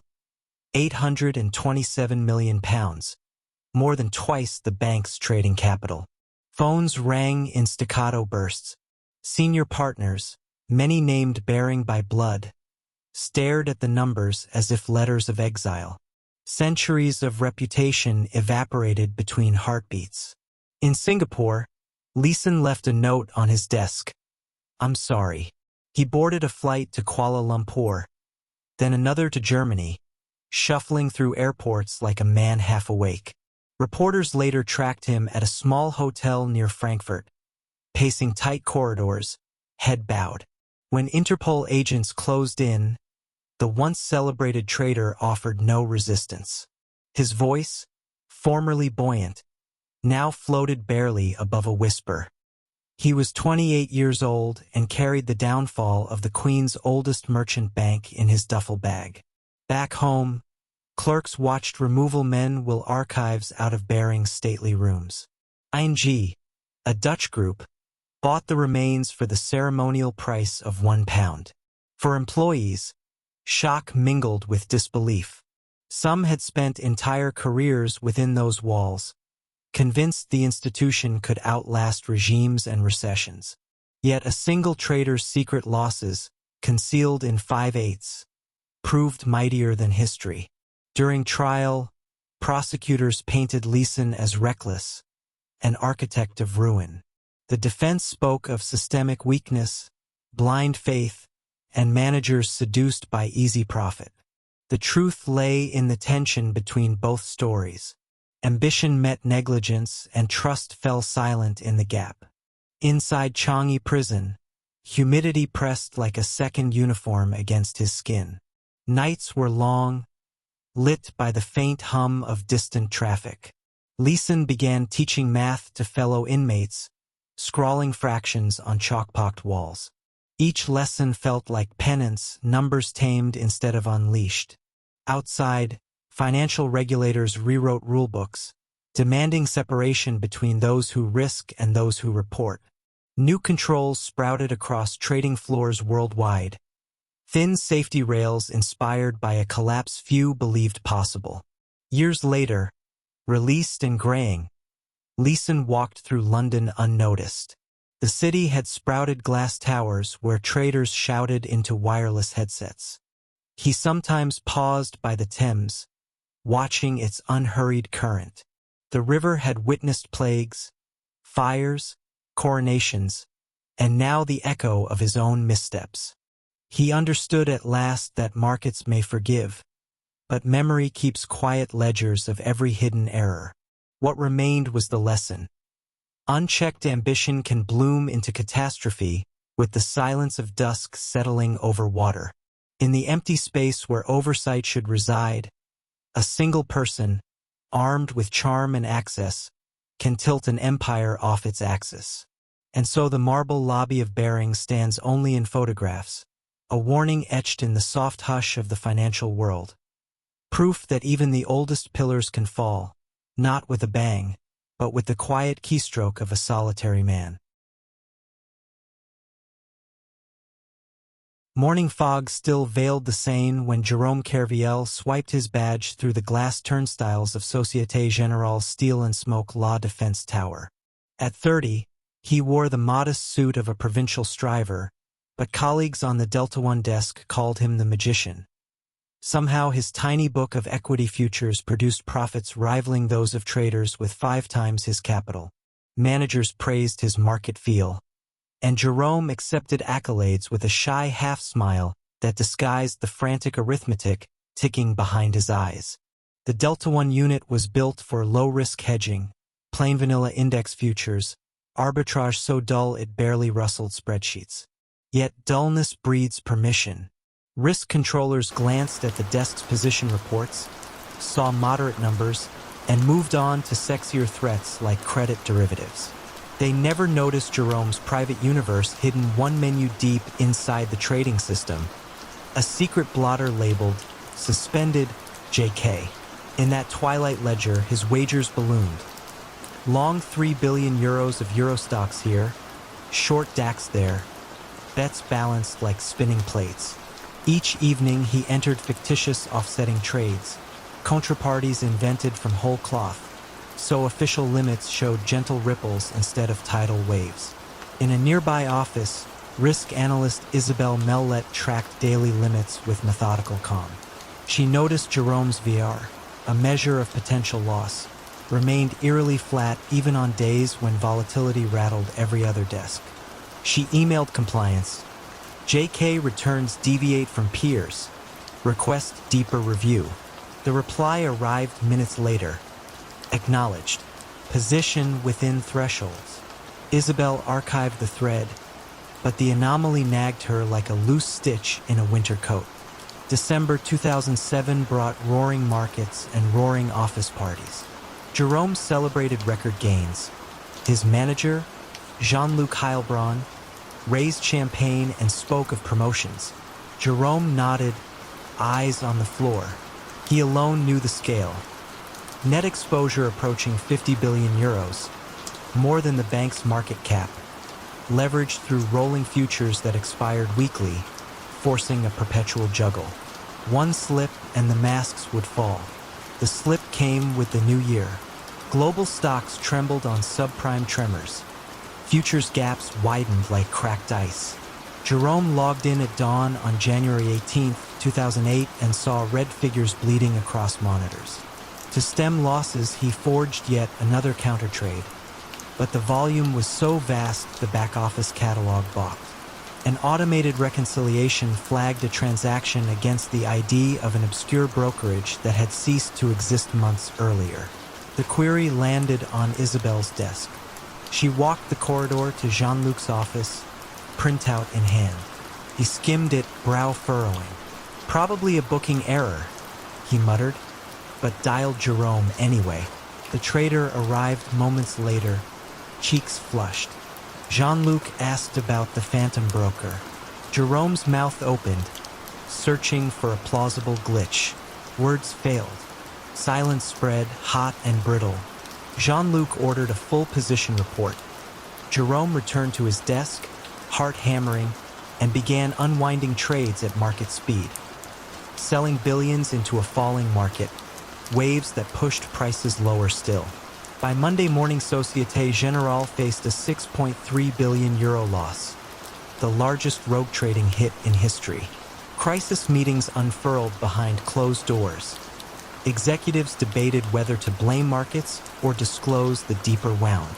When regulators arrived, Jerome sat in a windowless conference room, fingers interlaced, recounting how a desire to prove myself had morphed into clandestine bets. He spoke without anger, almost with relief, as if captivity finally slowed the spinning plates. The bank rushed a press conference.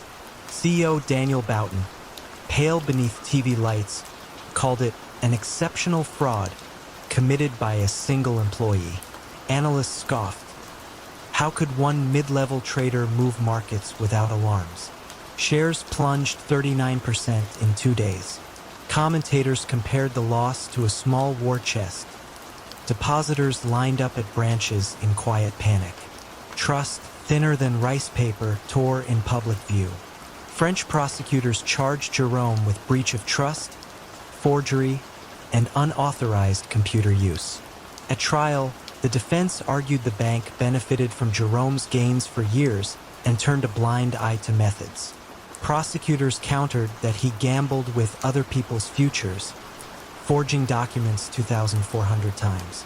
Jerome, slender in an ill-fitting suit, admitted forging trades but insisted his intent was never theft, only to outdo himself day after day until the numbers ruled their creator. The court sentenced him to 5 years, 2 suspended, and 4.9 billion euros in restitution, an amount no salary could touch, more symbol than sentence. Société Générale strengthened controls, installing risk dashboards that blinked crimson at the faintest divergence, yet whispers in dealing rooms persisted. Could management really not know? Regulations tightened across Europe, but the memory of invisible digits piling into catastrophe proved harder to code. Isabel returned to her routines, now armed with broader audit access. Yet the victory felt hollow. She had tugged a thread and watched a tapestry collapse on pensioners, students, entire towns whose savings linked to the bank's stock. On certain mornings, she paused by the Seine, mist curling like unanswered questions, and wondered whether vigilance alone could cage ambition sharpened by boredom. Jerome served his term at Fleury-Mérogis, teaching fellow inmates accounting basics. Reporters pressed him for remorse. He often replied with a half-shrug. I played a game everyone around me applauded, until the dice rolled against us. After release, he worked briefly as a tech consultant, then faded from headlines. The 4.9 billion euro still hangs over him, accruing symbolic interest, a reminder that some debts are calibrated not in currency but in cautionary weight. La Défense towers continue to glitter at dusk, their glass hides freshly polished compliance manuals. Yet inside, traders still chase slivers of basis points, screens still blink with futures ticks. Somewhere on a middle desk, an ambitious junior studies market microstructure and feels the first spark of mastery. Outside, the Seine flows indifferent, carrying reflections of skyscrapers that promise solidity yet mirror water's own lesson. Even calm surfaces conceal currents swift enough to pull the unwatchful under. The towers of La Défense rose like glass wards against the Parisian sky, shortly after dawn on a Friday in mid-January 2008. A junior trader named Jerome Kerviel scanned the equity derivative screens on Société Générale's Delta One desk. His badge still read Assistant Trader, yet the numbers under his cursor, billions in notional futures and swaps, would have impressed a prime minister. He inhaled, flexed his fingers, and nudged another order toward Eurex. The click was soft, almost apologetic, but the position it birthed swelled the bank's hidden exposure to a sum larger than the French defense budget. Kerviel came from Pont-à-l'Abbé, a Breton town of fish markets and stone churches, light years from the grandes écoles that fed Parisian finance. He carried that outsider status the way other men carried heirloom watches, consulting it whenever promotion lists appeared. His superiors, eager for profit yet skittish about risk, had given him narrow authority to hedge client flow. Kerviel interpreted hedging as a stage and secrecy as a spotlight. Each afternoon, after supervisors drifted to strategy meetings, he unwound genuine client trades, then rebuilt them, same product codes, new directional bets, layering forged emails to suggest offsetting positions in foreign accounts. compliance software nodded at the phony symmetry and dozed again. Across the floor, risk controller Claire Duddle noticed a quirk. Kerviel's VAR, value at risk, printout spiked briefly at closing bell, then receded by breakfast, as if the night had eaten the danger. She logged a ticket, but her manager, Daniel Sicard, shrugged. "End-of-day glitch," he muttered. The phrase joined a small cemetery of overlooked anomalies. Odd timestamps, mirror trades always settling at zero, counterparty IDs that traced back to nowhere. Each flag fell because the trader in question generated steady, low volatility earnings, perfectly aligned with the bank's year-end bonus pool. The Saturday before Epiphany, Kerviel rode the RER from Versailles to the 8th floor offices, circumventing weekend security with a borrowed pass. He canceled phantom hedges, freeing margin, then stacked new bets on the DAX and Eurostoxx indexes. The accumulated exposure now hovered near 50 billion, roughly Société Générale's own market capitalization. He texted a friend from university, "Big week coming." The friend replied with a champagne emoji. Kerviel pocketed the phone without answering. Markets opened jittery on Monday, rattled by rumors of American subprime contagion. Futures in Frankfurt sagged, and Kerviel's massive bullish book sank with them. By Tuesday night, the hidden loss crept past 1.4 billion. Panic edged his vision, but ambition pushed harder. He doubled down, purchasing additional futures as if courage alone could reverse continental sentiment. Screens glowed red, then purple. He added more forged emails, more fictitious hedges, turning deception into a recursive art. Wednesday morning, risk control audited position limits before the ECB announcement. A deviant figure refused to round down. Claire called Daniel. Daniel phoned the middle office clearing team. Numbers scud back and forth like frantic birds. At 3 p.m., the inquiry reached Jean-Pierre Mustier, head of investment banking. Mustier confronted Kerviel in a glass conference room that overlooked the wintry expanse of the Seine.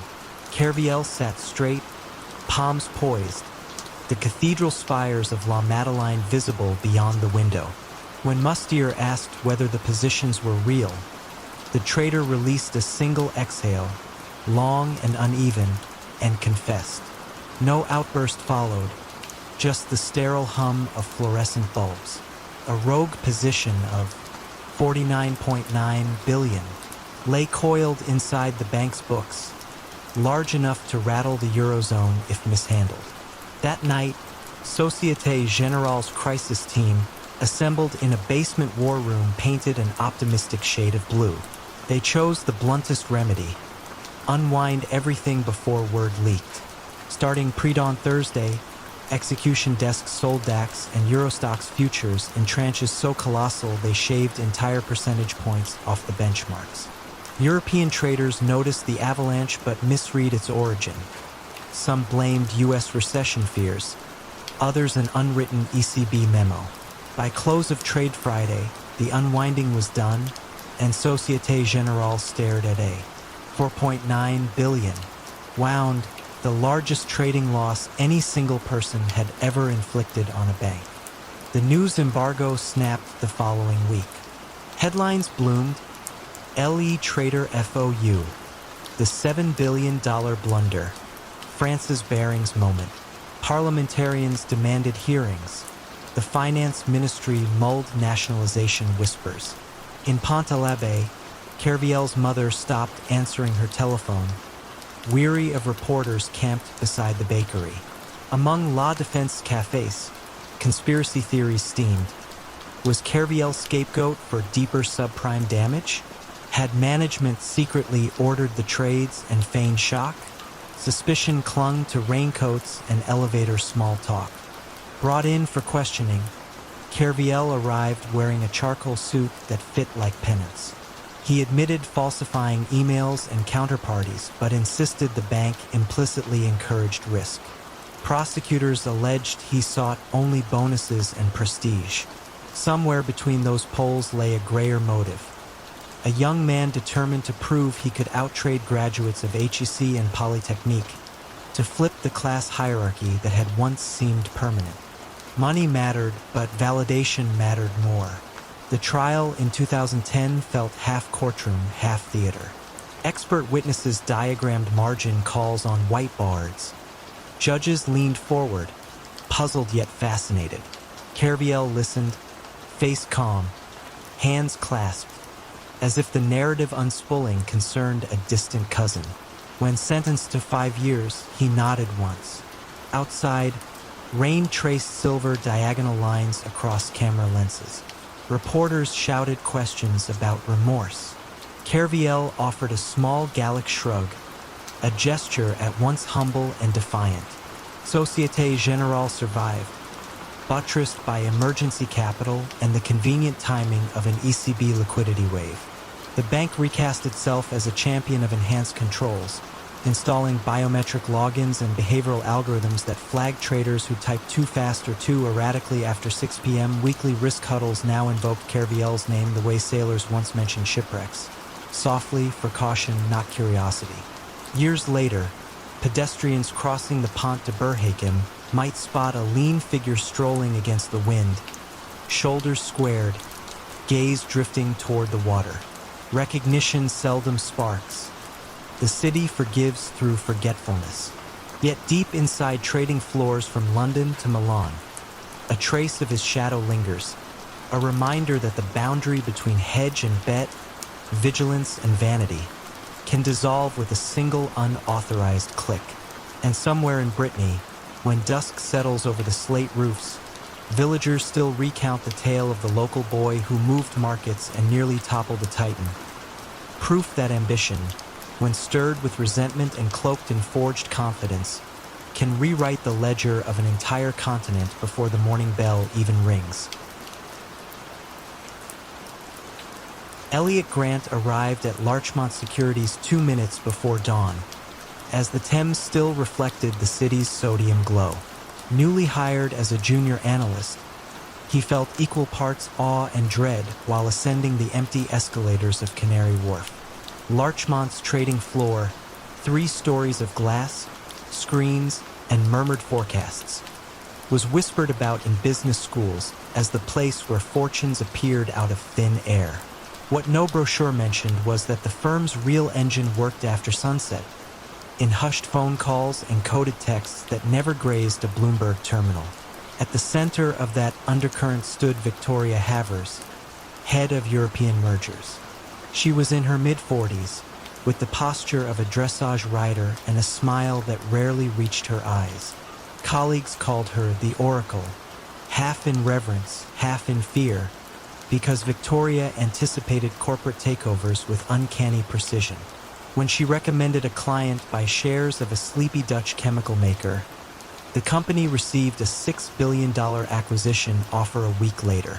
When she hinted that a Spanish telecom giant looked overvalued, its shares plunged on rumors of accounting trouble none had yet reported.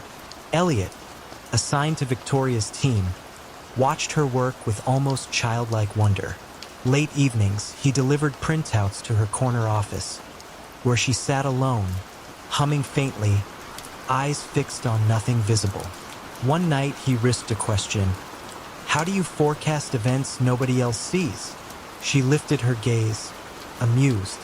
"There's always a whisper before the storm," she replied. "If you know which corridors carry sound." Elliot soon noticed irregularities. Victoria's instructions were oddly timed. By just before a regulatory filing, sell minutes before negative news. She used disposable prepaid phones, discarding one every fortnight. She never left a digital trail, instead giving orders aloud or on handwritten notes that she asked assistants to shred. At times, she invited Elliot to local wine bars where she spoke in parables. "People think markets are math," she'd say, twirling a Merlot. "But markets are gossip that learned to count." Into this atmosphere stepped Miles Calder, a mid-level investigator from the UK's Financial Conduct Authority, gray-haired, mild-mannered, almost forgettable. He arranged a polite sit-down at Larchmont to discuss general compliance. Victoria greeted him warmly, offering espresso, answering questions with flawless poise. Miles departed with courteous handshakes, yet Elliot glimpsed the faintest flicker in Victoria's eyes as the elevator doors closed, an acknowledgement that the cat and mouse had sniffed each other. Weeks later, Larchmont's proprietary desk made a fortune shorting a French logistics firm hours before it announced lost government contracts. The FCA opened a formal inquiry. Victoria assured her staff it was routine. Elliot wanted to believe her. Debt from student loans pressed him like a hand on his back. Still, he began saving exported chat logs and order confirmations to a personal folder, labeling it innocuously as lunch spots. One December afternoon, a courier delivered a small parcel to Victoria. Inside lay a silver USB stick and a note. Tomorrow, 9:17, board decision. Victoria studied the message, then summoned Elliot. "I want a sensitivity model on Bjorn Pharma," she said, tone light. "Use aggressive revenue growth." Elliot knew Bjorn was rumored to be an acquisition target. He felt a pulse in his ears.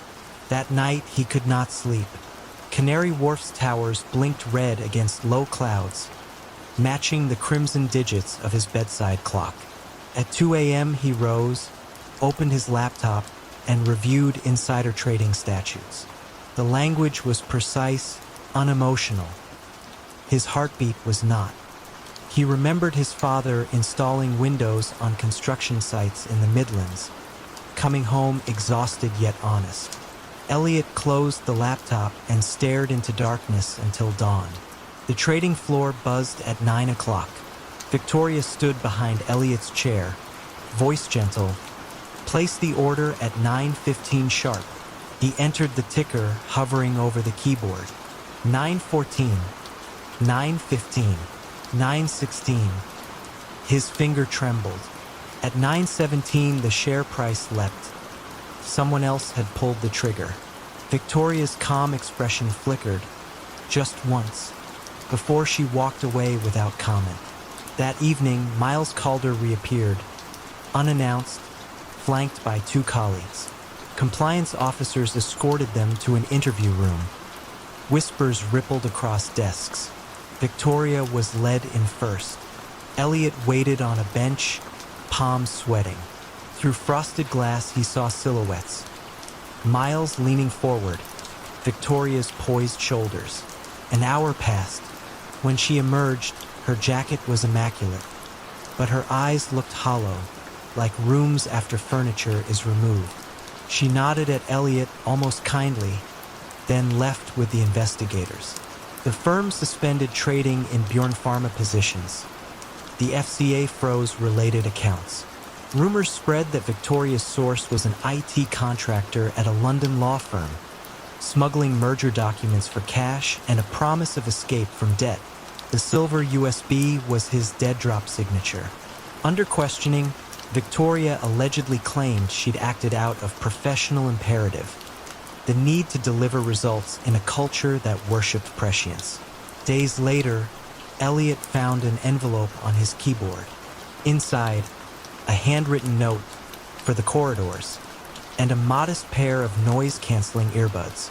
No signature, but the handwriting was Victoria's. He realized it was half a joke, half a benediction. Shield your ears from whispers or be claimed by them. Victoria pleaded guilty to a single count of insider trading. She received a 4-year sentence, light by headline standards but heavy for a woman who once dictated markets with a phone call. The IT contractor received 18 months and deportation. Larchmont paid £140 million in fines and settled a civil suit with aggrieved shareholders.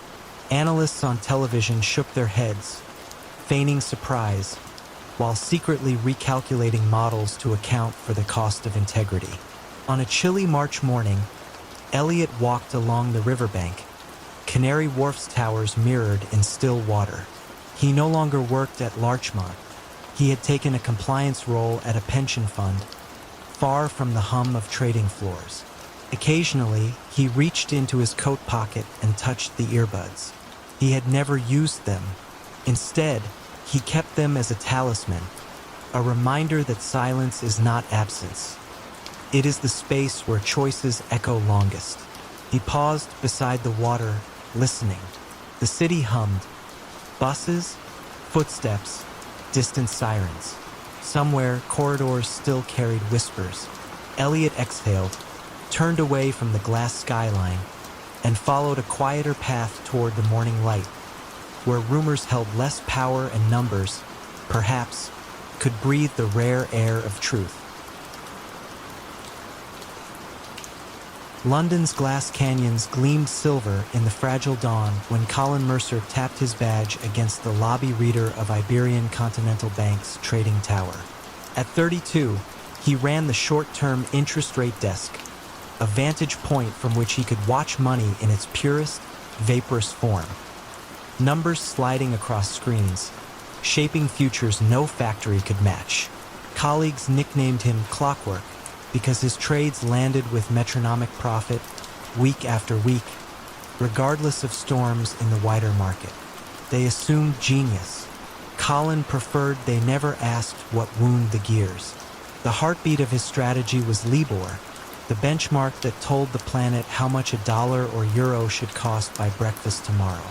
Each morning at 11 o'clock, 20-odd banks whispered their borrowing estimates to a small bureau.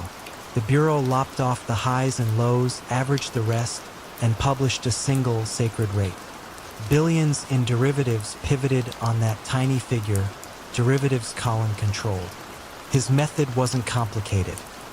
Persuade enough submitters to nudge their numbers by a hair, pocket the drift.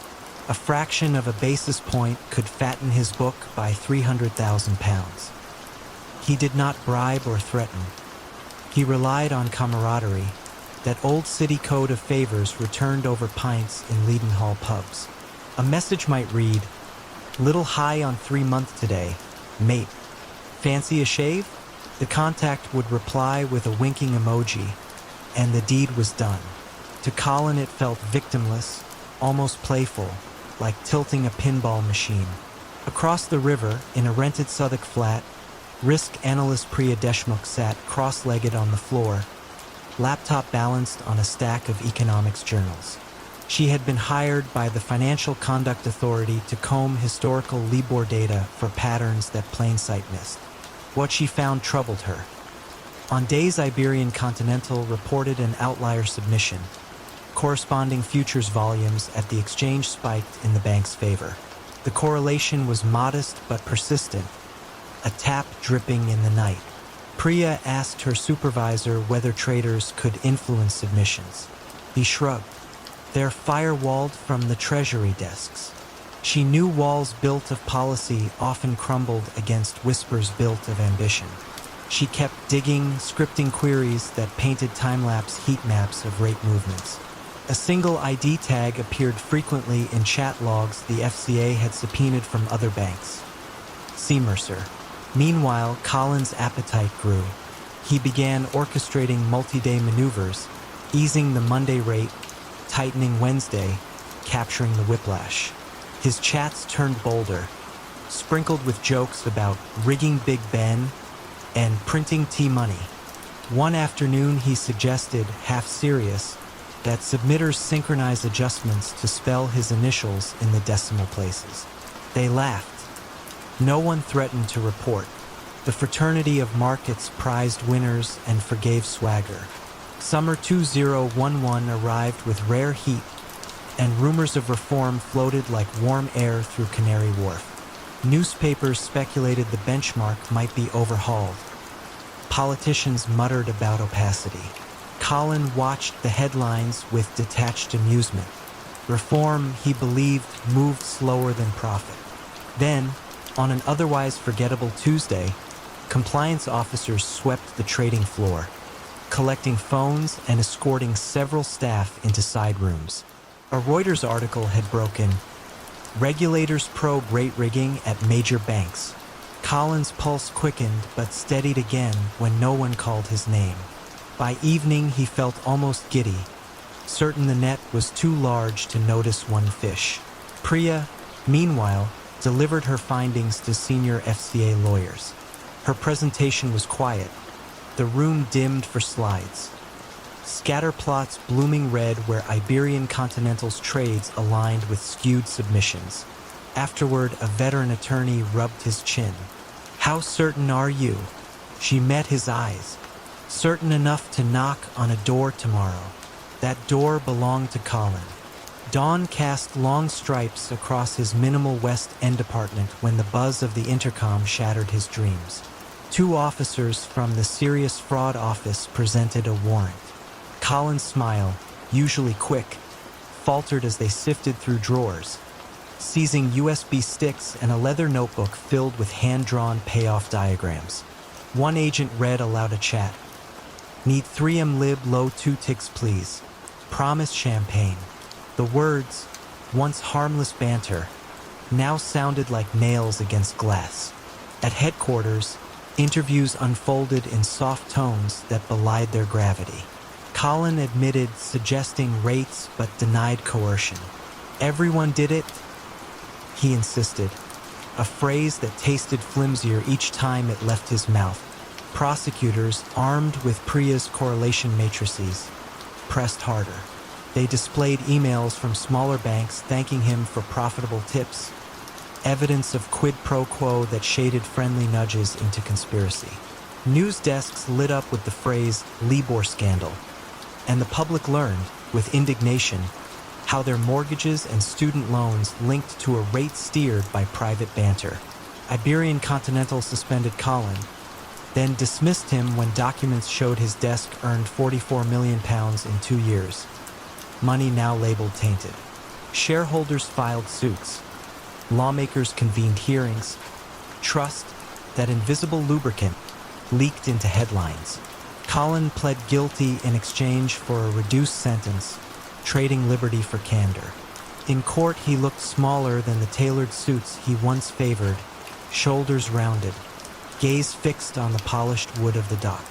The judge called the crime a subtle corrosion of faith in the financial system, sentencing him to 11 years. Gasps swept the gallery. Some bankers blanched, imagining themselves in his chair.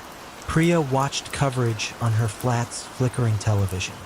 She felt no triumph, only the hush that follows a storm, the uneasy knowledge that a benchmark rebuilt today could be bent again tomorrow by hands not yet scrutinized.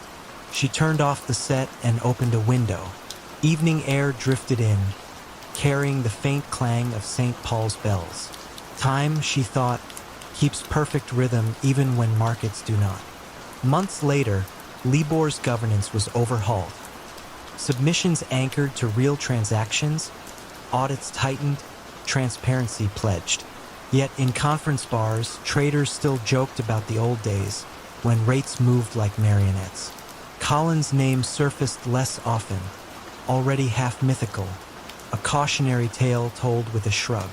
Each weekday at 11 o'clock, a new benchmark now flashes across terminals.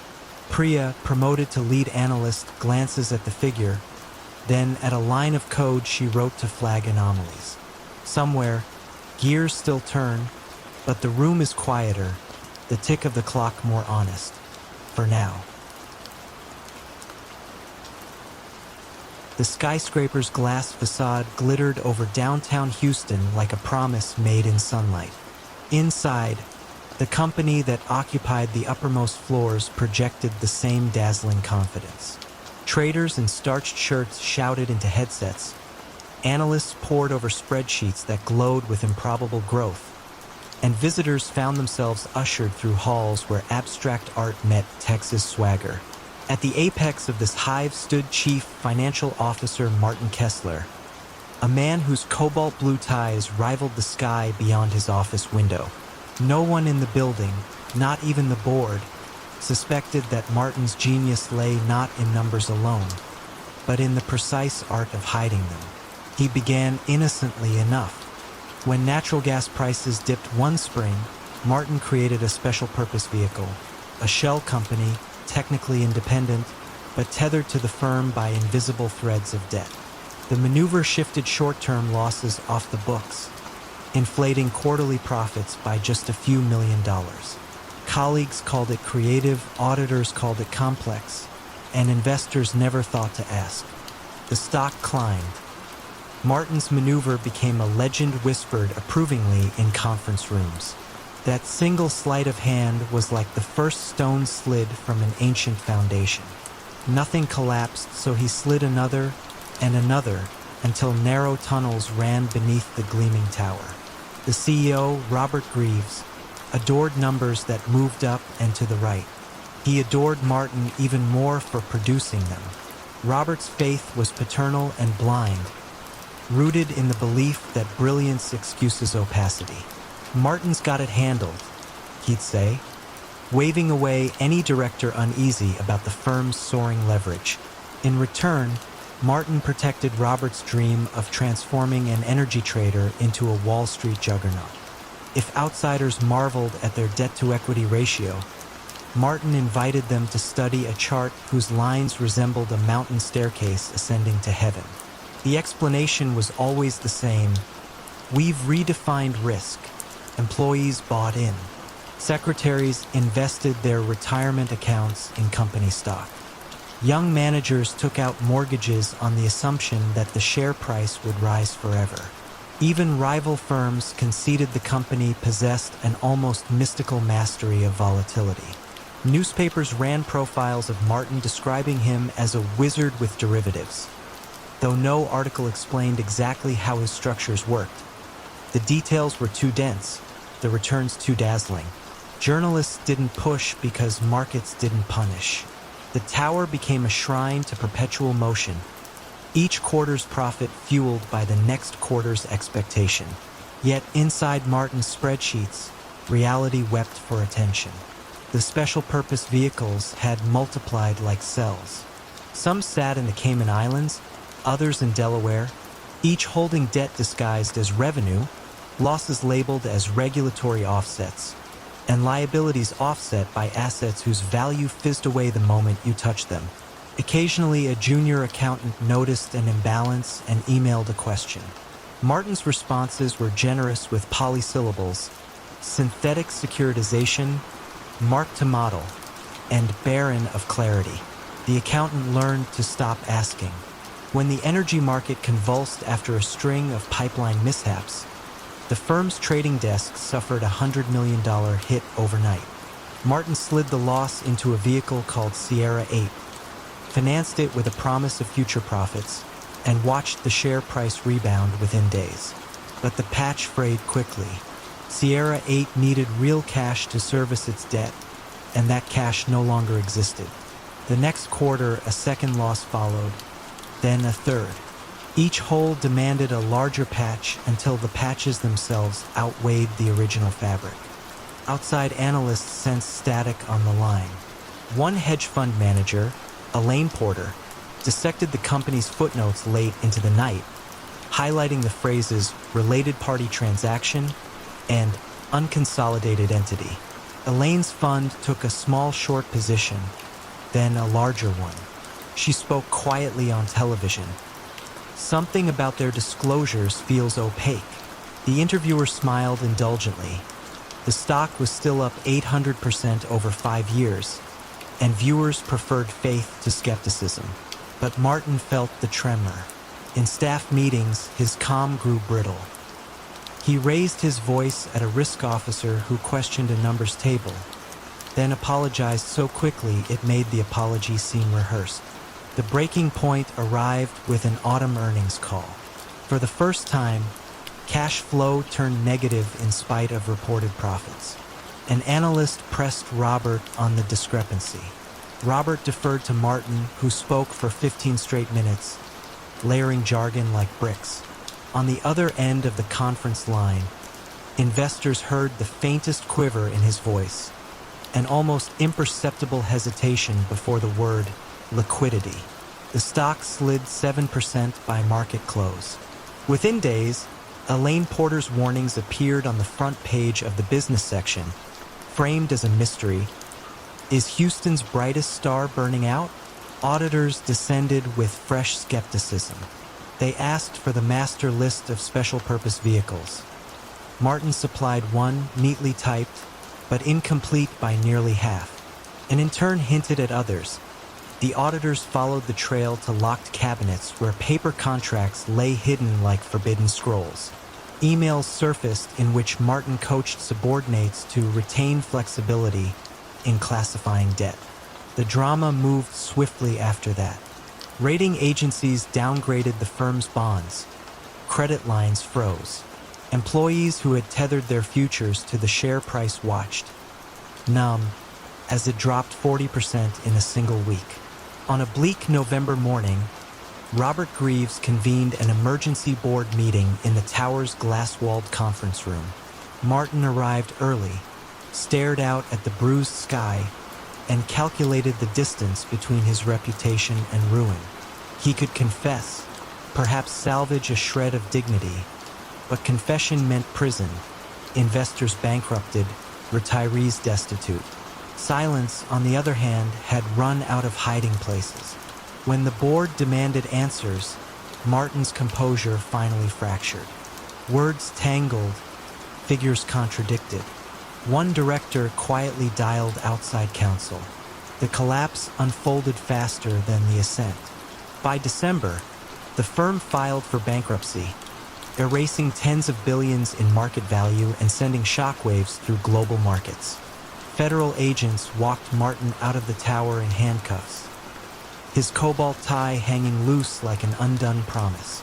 Former employees gathered on sidewalks, some shouting, some weeping, all staring up at the darkened windows that once mirrored their dreams. In the years that followed, textbooks would analyze the accounting gymnastics, regulators would tighten rules, and Hollywood would script a blockbuster. But the heart of the catastrophe was painfully simple. A brilliant man convinced himself that deception, well packaged, becomes truth. Trust, he learned too late, is a tower built not of glass or numbers, but of time and honesty. Remove enough stones, and even the brightest facade collapses into dust. In Munich's early morning hush, the glass facade of Wirecard's headquarters shimmered with the promise of a new digital age.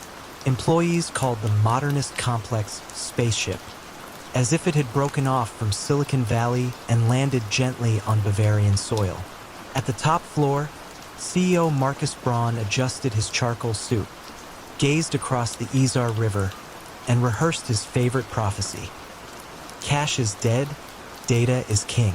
Investors adored the line almost as much as the company's meteoric share price, which had lifted Wirecard into Germany's blue-chip DAX index, an honor once reserved for century-old industrial giants. Braun's ascent traced an improbable arc born to Viennese schoolteachers. He studied coding between night shifts at an electronics store, then joined a tiny payments processor in 2002 when online shopping was still a curiosity. Within years, he had rebranded it Wirecard, stitched together a global network of merchants, and courted analysts with hypnotic charts pointing ever upward. At conferences, he spoke softly, with pauses that felt like invitations to imagine tomorrow's fortunes. He wore black turtlenecks, styled after a certain Californian legend, and assured everyone that Europe finally possessed its own tech messiah. Yet progress can mask complexity the way neon masks a cracked sidewalk. To handle transactions in Southeast Asia and the Gulf, Wirecard relied on third-party acquirers, obscure middlemen who supposedly processed credit card payments on the firm's behalf. Their revenues accounted for an outsized slice of profit, but the entities lived in jurisdictions where regulation breathed lightly. When skeptical analysts requested audited statements, investor relations staff produced slick decks instead, filled with futuristic buzzwords: tokenization, omnichannel, frictionless flow. The seams disappeared beneath the sparkle. Among the dazzled stood Jan Marsalek, Wirecard's chief operating officer. Tall, urbane, fluent in Russian and Mandarin, He cultivated the air of a cosmopolitan fixer. Rumors swirled that he traveled with multiple passports and once helicoptered to Libya for a private security demonstration. He assured colleagues that regulators, auditors, even foreign intelligence services respected his discretion. Staff half-joked that if Marcus Braun was the brain, Marsalek was the invisible hand. In April 2018, a lone journalist at the Financial Times, Dan McCrum, received an encrypted email from Manila. The sender claimed to have proof that Wirecard's Asian business was an illusion. Forged contracts, duplicated invoices, backdated receipts. McCrum had chased corporate mirages before, but Germany's proud tech champion seemed an unlikely mirage. Still, he booked a flight, trading London drizzle for Manila humidity. In a windowless office above a karaoke bar, he met a nervous accountant clutching photocopies stamped with Wirecard logos slightly askew. The numbers told a strange story. Merchant IDs repeating across supposedly unrelated clients, fees calculated out to the fourth decimal place. Too perfect, too symmetrical. McCrum's first article landed like a pebble in a fountain. Mild ripples, then silence. Braun dismissed it as false, misleading, defamatory, hinting at short-seller conspiracies. Wirecard hired private detectives to shadow the reporter's sources. One whistleblower found a SUV idling outside her condominium every night for a month. Investors, calmed by Braun's serene interviews on Deutsche Welle, sent the stock climbing again. In a televised panel, he smiled gently and said, "We focus on innovation, not noise. But noise, when repeated, can become music." Over the next year, McCrum published more pieces. Internal emails discussing round-tripping of funds, spreadsheets where revenue grew in neat diagonals, like a child's multiplication table. KPMG, brought in for an independent review, struggled to verify whether 1.9 billion euros, nearly a quarter of Wirecard's balance sheet, actually sat in Philippine trust accounts. Each time auditors requested confirmation, local bankers postponed meetings or faxed blurry statements. Marsalek assured them cultural misunderstandings were to blame. "Island time," he quipped with a grin. By June 2020, the dam buckled. Ernst & Young refused to sign Wirecard's annual report, citing the missing 1.9 billion euros. The figure was more than a gap. It was a chasm threatening to swallow years of credibility. Braun convened an emergency call at 3 a.m., voice thin, instructing deputies to locate the funds by dawn. Marsalek phoned Manila repeatedly, then vanished from the video conference, his camera blinking out like a dying star. On June 18th, Braun walked into a press briefing under fluorescent lights that flattened every contour of his carefully curated mystique. He admitted the cash may not exist. Reporters sat stunned. One dropped a pen that clattered across the tiles, the sound echoing like a verdict. Wirecard's share price crashed 70% in 2 hours. Pension funds across Europe watched decades of patient savings evaporate before lunch break. 3 days later, Braun surrendered to Munich police, expression blank, as if still processing a bug in the code of reality. Marsalek, however, boarded a private jet from Klagenfurt, Austria, under a borrowed identity. Flight records ended in Minsk. From there, whispers placed him at a dacha outside Moscow, guarded by men who never removed sunglasses, even at dusk. Back in Munich, administrators rifled through server rooms that smelled of dust and ozone. They found hard drives encrypted with phrases from Dune. They found marketing posters celebrating trust at scale. They did not find 1.9 billion euros. Wirecard collapsed into insolvency, the first DAX company ever to do so, leaving 5,000 employees adrift and regulators red-faced. The German financial watchdog, BaFin, admitted it had spent more time investigating short sellers than inspecting Wirecard's books.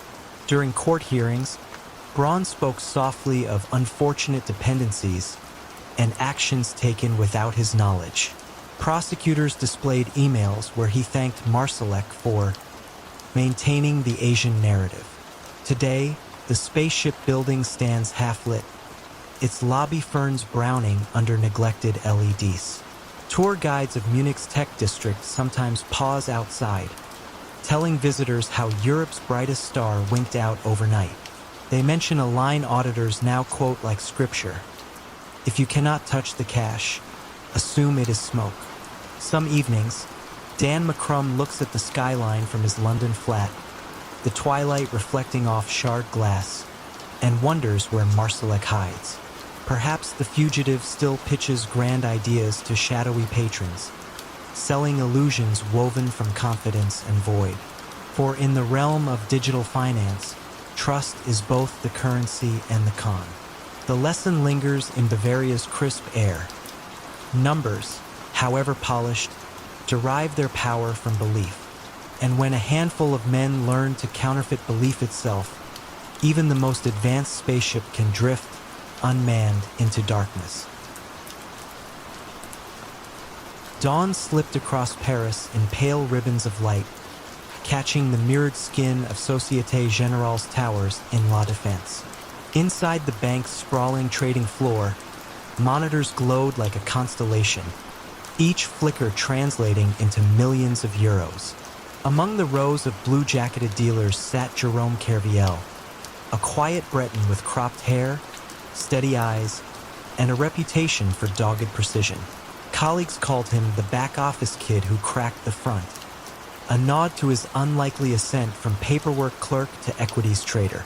He seemed grateful, never boastful, exactly the sort of man risk managers trusted to follow rules. Trust, of course, can be a hall of mirrors.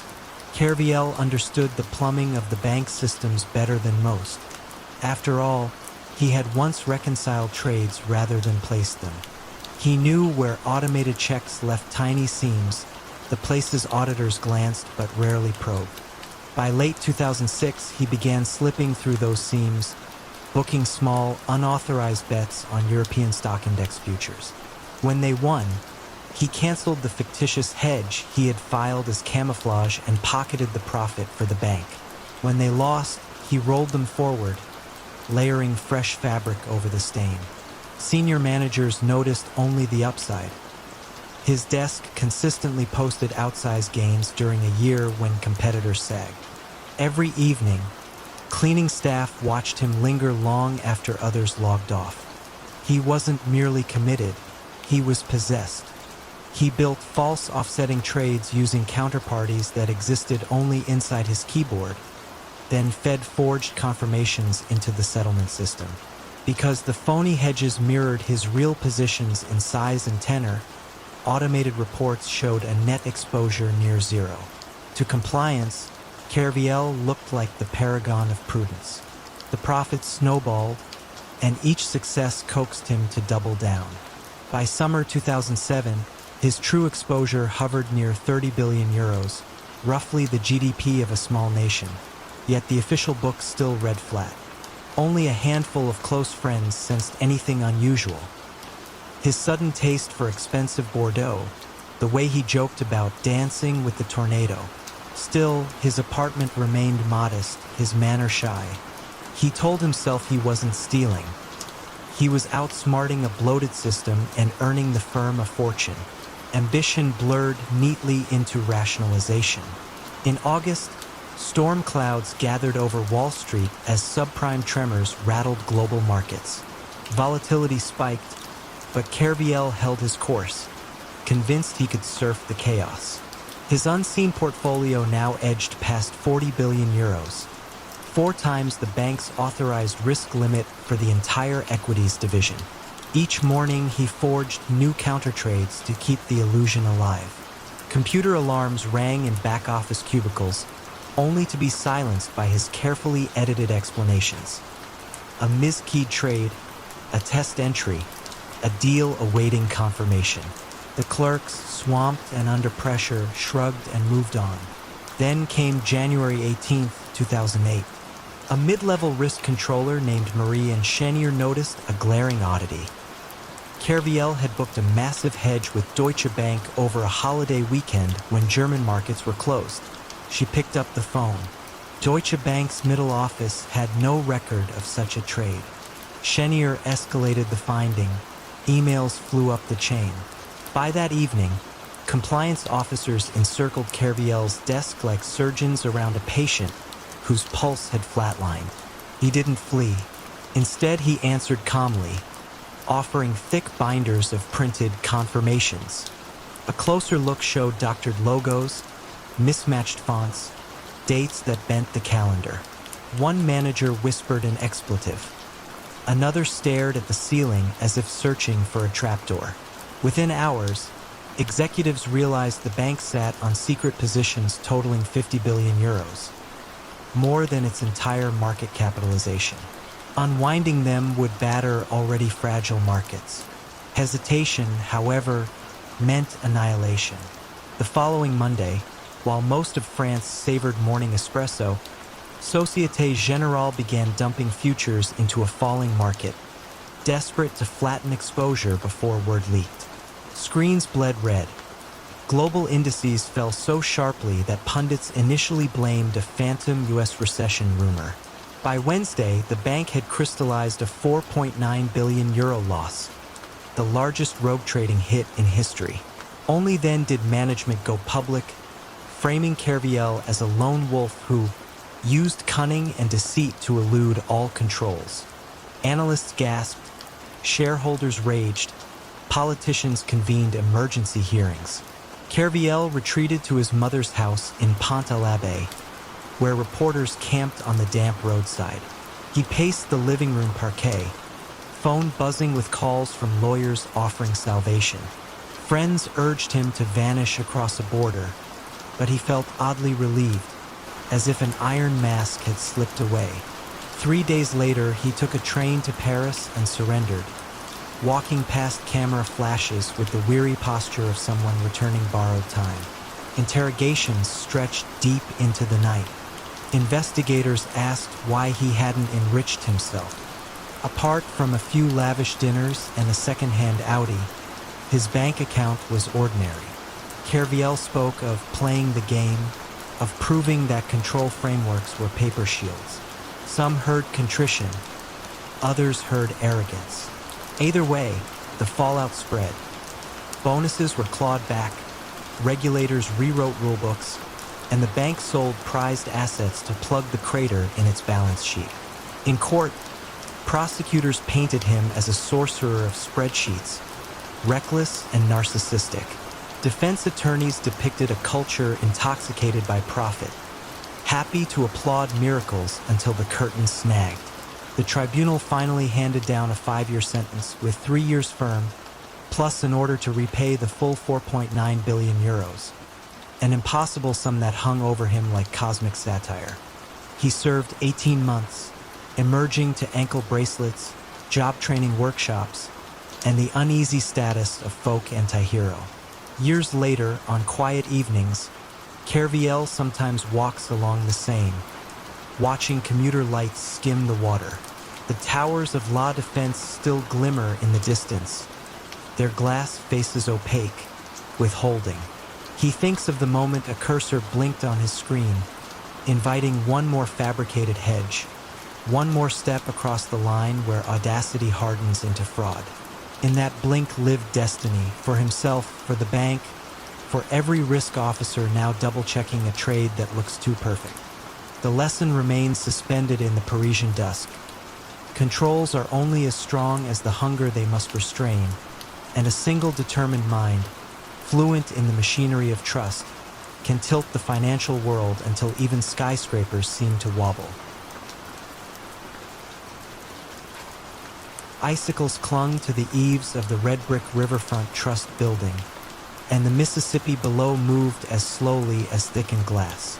To commuters crossing the Wabasha Street Bridge each morning, the small wealth management firm looked cozy, almost quaint, a hearth in a city of mirrored towers. Inside, its founder, Eleanor Ellie Whitcomb, cultivated the same warmth. wool sweaters instead of power suits, fresh scones on the reception desk, a smile so constant it felt stitched in place. Clients, many of them retired teachers and Lutheran pastors, called her our money angel. No one guessed the snowball she had started rolling 15 winters earlier. Ellie's career began humbly. Bookkeeping for a parish school, then CPA night classes, then a junior post at a downtown brokerage she found too cutthroat. In 2005, she opened Riverfront Trust with a simple pitch, steady 6% returns through municipal bond ladders and low-fee annuities. She targeted neighbors who disliked Wall Street jargon. She translated balance sheets into bake sale arithmetic. Word of mouth spread through church basements and Rotary lunches until Riverfront's assets under management topped $200 million. Modest by Manhattan standards, but enormous in St. Paul's close-knit circles. The first crack appeared after the 2008 financial crisis. Clients panicked, withdrawing funds faster than the sleepy bond market could replenish yields. Ellie, terrified of admitting a bad quarter, dipped into new deposits to meet old promises. Just this once, she told herself, recording the transfer as short-term liquidity coverage. But clients still expected their tidy monthly checks, and fresh cash kept arriving because Ellie's reassurance sounded like scripture. By Christmas, the temporary patch had hardened into habit. The snowball rolled. Ellie hired 2 assistants, then a marketing director whose glossy brochures boasted an unbroken streak of positive returns, true only on paper. She hosted candlelit investor dinners at the St. Paul Hotel, quoting Marcus Aurelius on prudence while refilling wine glasses. Each new investor calmed the gnawing fear of exposure. Each monthly payment to earlier clients deepened the hole. She convinced herself she was buying time, that markets would rebound enough to heal the deficit and let everyone exit whole. Instead, zero interest rates flattened bond yields further, forcing riskier bets. Argentine sovereign notes, private real estate loans along Florida's sinkhole coast. Losses compounded. Bookkeeping grew baroque, with entire folders labeled Deferred Reconciliation, Do Not Consolidate. Across town, Marvin Klein, a recently retired math teacher, volunteered evenings with the Citizens Fraud Watch Group. Marvin had invested his pension with Ellie and loved her cinnamon scones. Yet curiosity tugged at him. Riverfront statements showed returns suspiciously smooth compared with the jagged line of his 403b. He fed numbers into his old graphing calculator, frowning when every model suggested volatility Ellie's reports lacked. He emailed her a polite query. Ellie replied with a 3-page explanation of laddered premium collars that dazzled without enlightening. Marvin filed the exchange away, uneasy. Meanwhile, Ellie's lie demanded growth. She partnered with a local megachurch, offering congregation-only funds promising faith-aligned income. Pledges poured in, swelling Riverfront past $350 million. To sustain payouts, Ellie created fictitious bond positions, assigning them CUSIP codes 1 digit off real securities, a cosmetic tweak buried in 8-point font. Auditors, hired only for annual compilations, relied on statements Riverfront itself generated. Snow muffled sound outside, numbers muffled truth within. The unraveling began not with regulators, but with Minnesota's endless winter. A blizzard canceled Riverfront's February client brunch, postponing check distributions by a week. Marvin, disciplined as ever, noted the gap and contacted 2 fellow retirees. They compared deposit dates and found subtle delays recurring for months, each slightly longer. Marvin drafted a letter to the State Commerce Department, attaching spreadsheets annotated in red ink. Investigators opened a quiet inquiry, issuing subpoenas while Riverfront still smelled of fresh scones. Ellie sensed a chill deeper than February. One afternoon, she returned from lunch to find agents photographing file cabinets. They requested original trade confirmations, She produced PDFs. They asked for custodial bank statements. She claimed the passwords were misplaced. In her office, a framed print of Lake Superior seemed to tilt as if the horizon itself questioned her balance.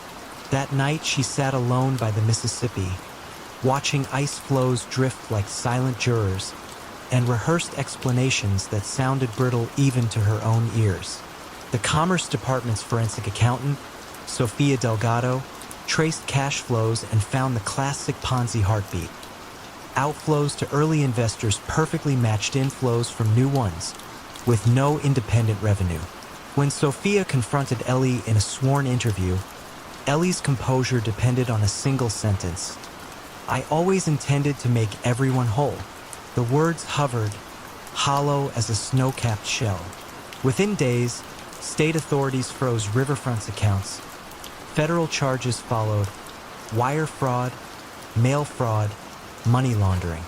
News spread through St. Paul like frost racing across a window pane. Parishioners learned their tithes were gone. Retirees canceled spring vacations. The megachurch's building fund collapsed. Reporters camped outside court hearings, filming Ellie in handcuffs, her cardigan buttoned wrong in nervous haste. Some victims refused to condemn her, insisting she must have been misled herself. Others, betrayed, tore up her Christmas cards. Marvin testified, voice trembling but firm, describing how trust can be an equation balanced until one silent variable destroys the proof. Ellie accepted a plea deal: 14 years in federal prison and a restitution order impossible to satisfy. Riverfront's assets covered barely 30 cents on the dollar. An appointed receiver auctioned office furniture, desks, computers, even the scone recipe typed on floral stationery, to scrape together pennies. The red brick building now houses a law firm specializing in elder abuse cases, its windows facing the same river that witnessed Ellie's long deception. Each winter, ice still drifts past Wabasha Street, indifferent to human arithmetic. In letters from prison, Ellie writes that she dreams of opening a bakery when she is released at 67. Marvin, ever the teacher, keeps those letters filed beside court documents, a private curriculum on the dangers of quiet charisma. And in church basements across Minnesota, his Fraud Watch seminars end with a single slide: "Trust warms the world, but even snowballs grow dangerous when rolled too far downhill." Silence reigned each evening in the marble lobby of Helixera Therapeutics, broken only by the low hum of biometric doors sliding shut. The mid-sized Swiss biotech had built its headquarters on the lakefront to project serenity. Glass walls, white corridors, orchids perched like punctuation marks. Yet beneath the clean architecture rippled a fierce competition to patent the first non-opioid chronic pain drug, a molecule known in coded memos as HX29. Whoever claimed it would inherit billions.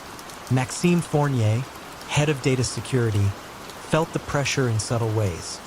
An uptick in phishing attempts, drones hovering beyond permissible airspace, strangers requesting laboratory tours in shaky French. Maxime's childhood love of cryptography had earned him a doctoral thesis on quantum-safe encryption, but Helixer's executives valued him for simpler qualities: vigilance, discretion, a capacity to sit through meetings without revealing how often he distrusted everyone in them. Among the scientists, none shone brighter than Dr. Annika Weiss, a German pharmacologist who kept her hair short and her sentences shorter. She ran the HX29 project with metronomic precision, authorizing access through a tiered server called the Glass Box, a supposedly impregnable vault of genomic data connected only by one fiber line to Maxime's monitoring suite. Annika and Maxime respected each other without warmth, like neighboring chess grandmasters aware every move would be studied for advantage. The disturbance began on a rainy Thursday when Maxime's anomaly dashboard logged a 417 millisecond lag in the Glass Box's handshake protocol, a hiccup that brief could have been benign. but the timestamp matched the exact moment Anika's keycard opened her lab. Maxime phoned her. "All readings stable," she answered, annoyance tinting the words. He let it drop but initiated deeper packet inspection, feeding mirrored traffic into an offline analyzer named Rousseau. Rousseau confirmed a curiosity. For kilobytes of outbound data disguised as printer packets, too small to be the drug's full formula, but perhaps a foothold. That night Maxime walked along the quay, rain flicking off his trench coat, rehearsing possibilities. Corporate espionage was common in Zurich's financial district, less so in buttoned-up Geneva. Yet Helixer's valuation had drawn suitors from Boston, Shanghai, and Abu Dhabi, each desperate for a piece of HX-29. If data were leaking, it would not leave in obvious torrents. It would seep, packet by packet, until the vault sat empty and no alarms had ever sounded. The next morning, a second anomaly appeared, insignificant alone but identical in signature. Maxime confronted Anika in her lab, shelves gleaming with beakers of pale blue solution. "The network shows micro-exfiltration from your terminal," he said quietly. She stiffened, replying that her team printed histology images overnight. Any flagged packets were likely harmless. Her tone implied the subject was closed. Maxime noticed a faint tremor in her right hand as she adjusted her safety goggles. It might have been anger or fear or simply too much coffee. He left without further challenge, but the tremor clung to his memory. That weekend he traced internal phone logs and uncovered late-night calls from Anika's office to a prepaid number registered in Liechtenstein, a jurisdiction fond of secrecy.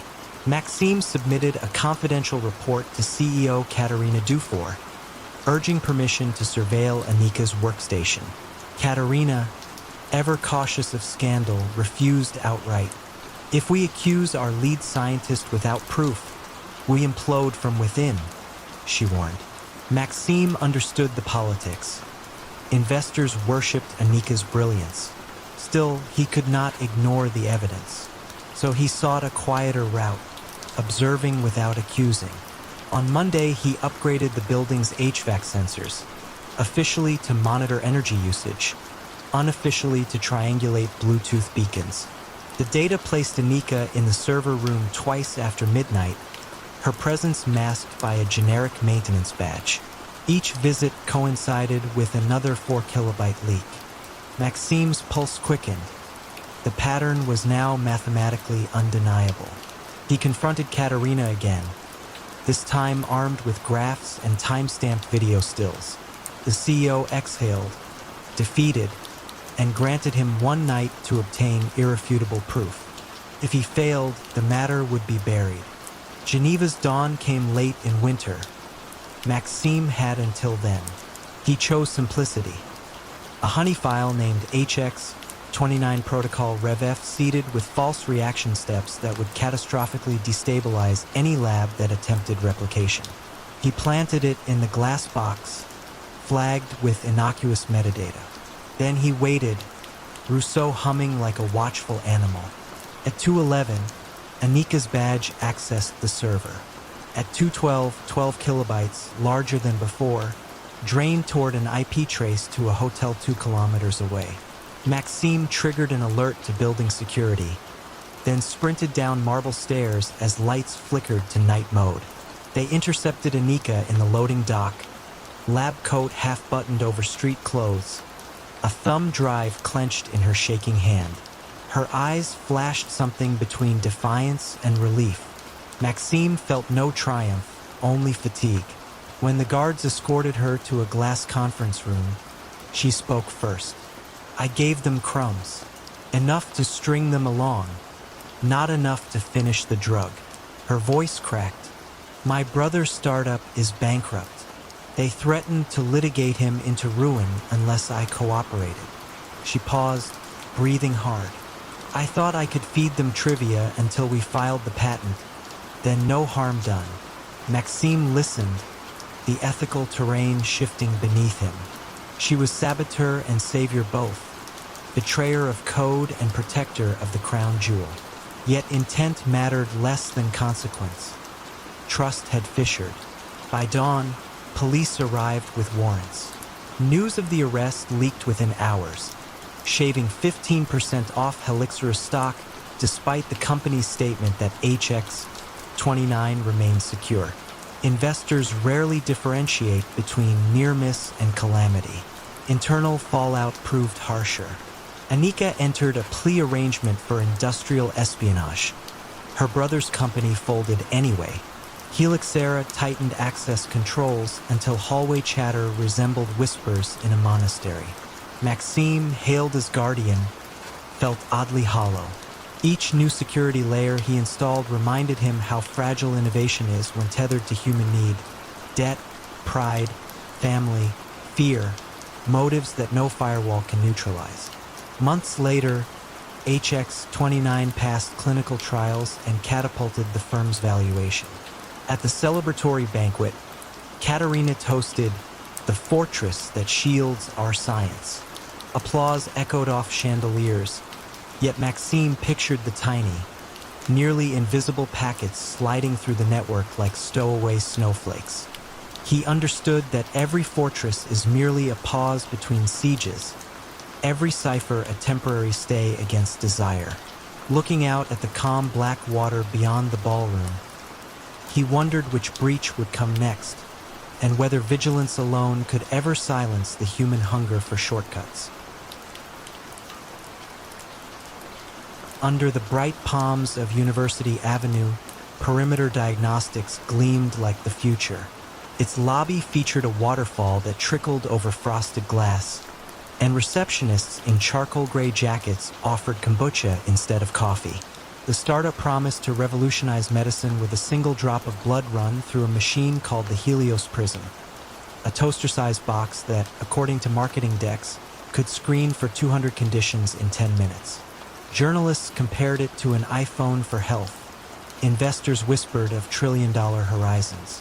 Presiding over the vision was CEO Sloan Merritt, 32, with impeccably pressed shirts and a voice tuned to TED Talk cadence. Sloane's origin myth was irresistible. She had dropped out of MIT after a childhood friend died waiting for lab results, then labored in a rented garage until the Prism's first prototype whirred to life. The tale skipped one detail. The prototype never truly worked. Internally, engineers joked that the Prism had two modes, demo and disaster, but their laughter carried a tremor of dread. Early in the company's ascent, Chief Scientist Dr. Rajiv Patel delivered an unvarnished memo. The optical sensor misread hemoglobin interference, producing false positives for certain cancers. Sloan called an emergency meeting in a glass-walled huddle room. "Fix the optics, not the narrative," she said, fingers steepled. "Capital dries up if we blink." Rajiv argued for pausing clinical pilots. Sloan countered with a more immediate risk: Series C funding scheduled in 6 weeks. The memo disappeared into a confidential folder labeled Moonshot. Rajiv, newly granted stock options, convinced himself a solution lay just beyond the next firmware patch. Money arrived in torrents: $200 million from a Boston mutual fund, $80 million from a Danish pension plan, and, most significant, an exclusive contract with a national pharmacy chain to install Prisms in 900 storefront clinics. Sloan toured the construction sites, hard hat over designer heels, repeating the mantra diagnostics at the speed of life. Technicians performed beta tests only after hours, swapping faulty cartridges until the device blinked the right result for VIP visitors. What the board saw was proof. What the lab recorded was theater. The first public fissure came from Eleanor Lin, a newly hired quality assurance analyst fresh from the FDA. Reviewing validation reports, she noticed identical noise patterns across supposedly independent test runs, a statistical impossibility pointing to recycled data. When she raised the issue with compliance, the general counsel advised tact. "Our IP is borderline classified," he warned. "Do not email concerns." Eleanor, shy but meticulous, documented her findings in a handwritten notebook instead, each page dated and initialed. Meanwhile, Sloan prepared for the grand launch. A live demo streamed from a downtown San Francisco flagship pharmacy. Cameras would capture a volunteer's finger prick, the prism's soft hum, and a triumphant printout of results. In rehearsals, error codes flared red, sending engineers scrambling for duct tape fixes. 2 nights before the broadcast, Rajiv confronted Sloan beside the lobby waterfall. "If the machine stalls on live feed, we're done," he said. Sloan's reply was glacial. "Then make sure it doesn't stall." Pressure calcified into desperation. An engineer rigged a hidden USB drive containing pre-generated results. A lab tech rehearsed the precise timing of swapping cartridges under the camera's blind spot. Eleanor learned of the ruse through hallway gossip and felt her stomach fold.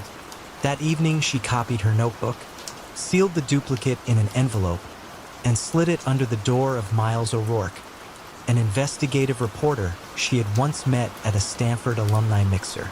Launch day dawned crystalline, Bay Area fog obligingly absent. Reporters clustered around the prism like pilgrims at a relic. Sloan narrated each step, voice silk over steel. The volunteer, a smiling pharmacy employee, offered a finger. Blood pooled in a micropipette. The cartridge clicked into place. The machine whirred, lights blinking serene teal. 60 seconds felt like 60 years. Finally, the printer spat out a page proclaiming all parameters within normal range. Applause erupted. Flashbulbs burst. Headlines wrote themselves. Drop of blood, quantum leap. That night, Miles O'Rourke published an article titled, "Behind the Prism, Data Doubts at Perimeter Diagnostics." He referenced undisclosed memos, recycled lab data, and staff rehearsals for the demo. The piece stopped short of outright fraud accusations, but the insinuations were flammable. Sloan dismissed it as sensational conjecture by a clickbait blogger, yet phones at Perimeter rang nonstop. Regulators, partners, jittery investors seeking reassurance. The board convened an emergency session at the Rosewood Hotel in Menlo Park. Sloan arrived armed with glossy slide decks and a rehearsed defense. The article relied on disgruntled ex-employees and misunderstood technicalities. But halfway through her presentation, Rajiv slid a manila folder across the table, raw assay logs contradicting Sloan's claims. His voice trembled as he spoke. "We can't cure diseases by lying about them." Silence followed, broken only by the hum of air conditioning. The chair of the audit committee closed her laptop slowly, as if sealing a crypt. Within 48 hours, the pharmacy chain suspended the rollout. The Danish pension fund demanded a forensic audit. The mutual fund dumped its stake, shrinking Perimeter's valuation by 70% overnight. Employees found badge access disabled. Attorneys found document shredders still warm. The SEC arrived with subpoenas. The FDA followed with inspectors. In the chaos, Sloan attempted to rally loyalists, but NDAs crumble under immunity deals. Rajiv, Eleanor, and 3 engineers supplied regulators with chat logs and video of cartridge swaps. The whirlwind they had helped build now fed on confession.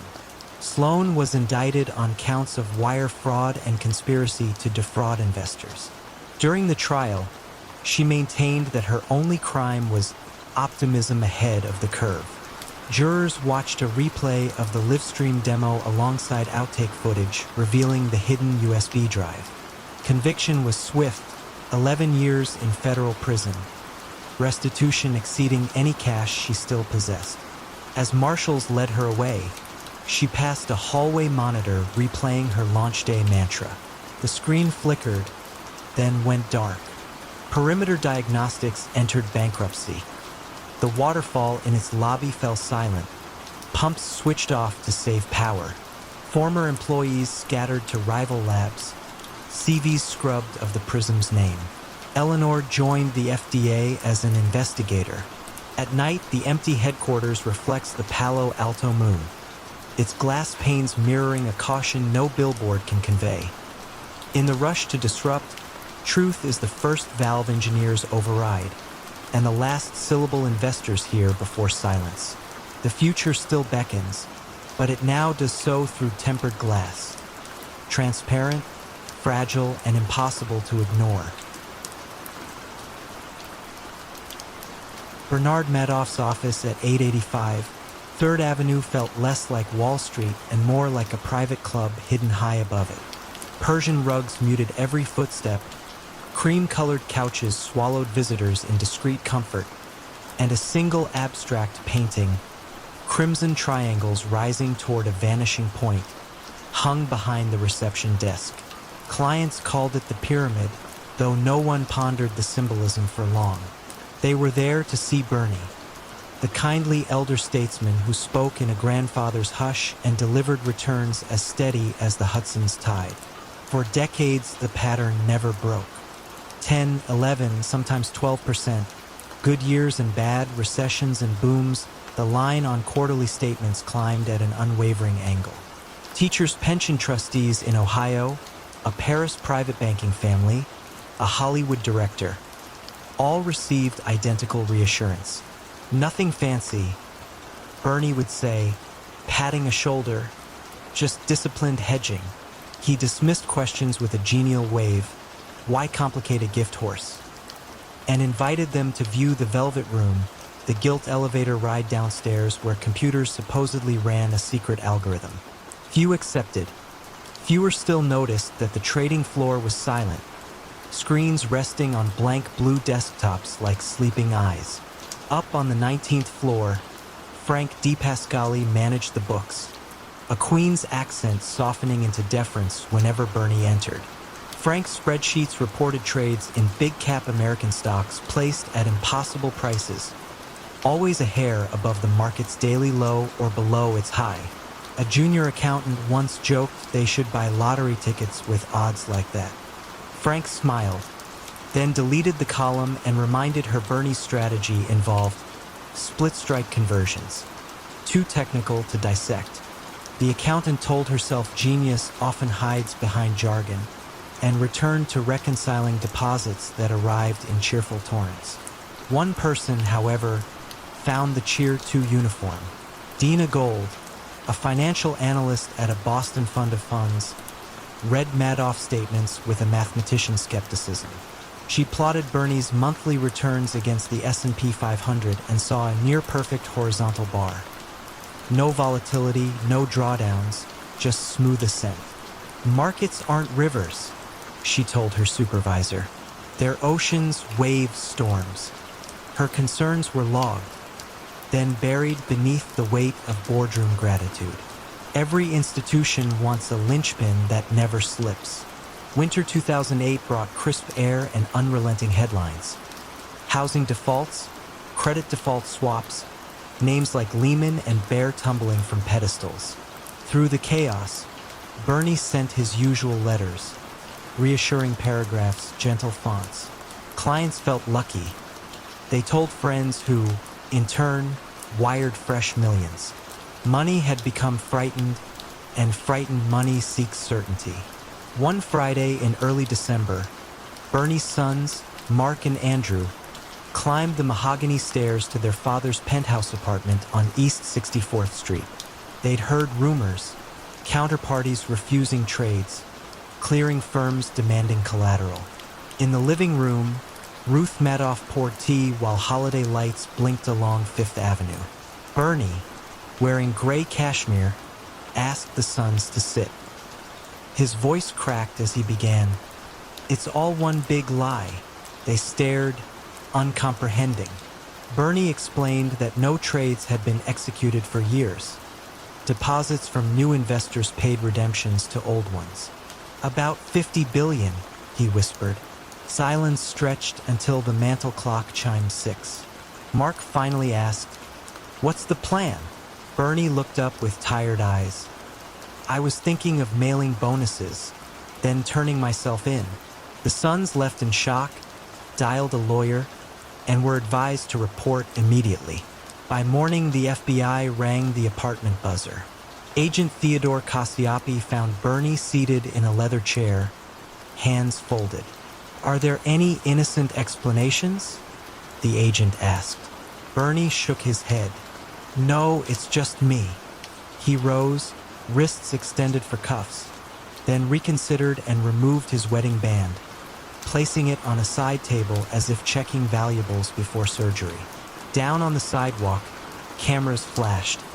By evening, the crimson triangles of the office painting filled television screens worldwide.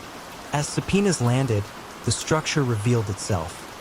A simple ledger, assets always greater than liabilities on paper, while actual cash pooled in a Chase bank account whose balance dwindled whenever redemptions surged.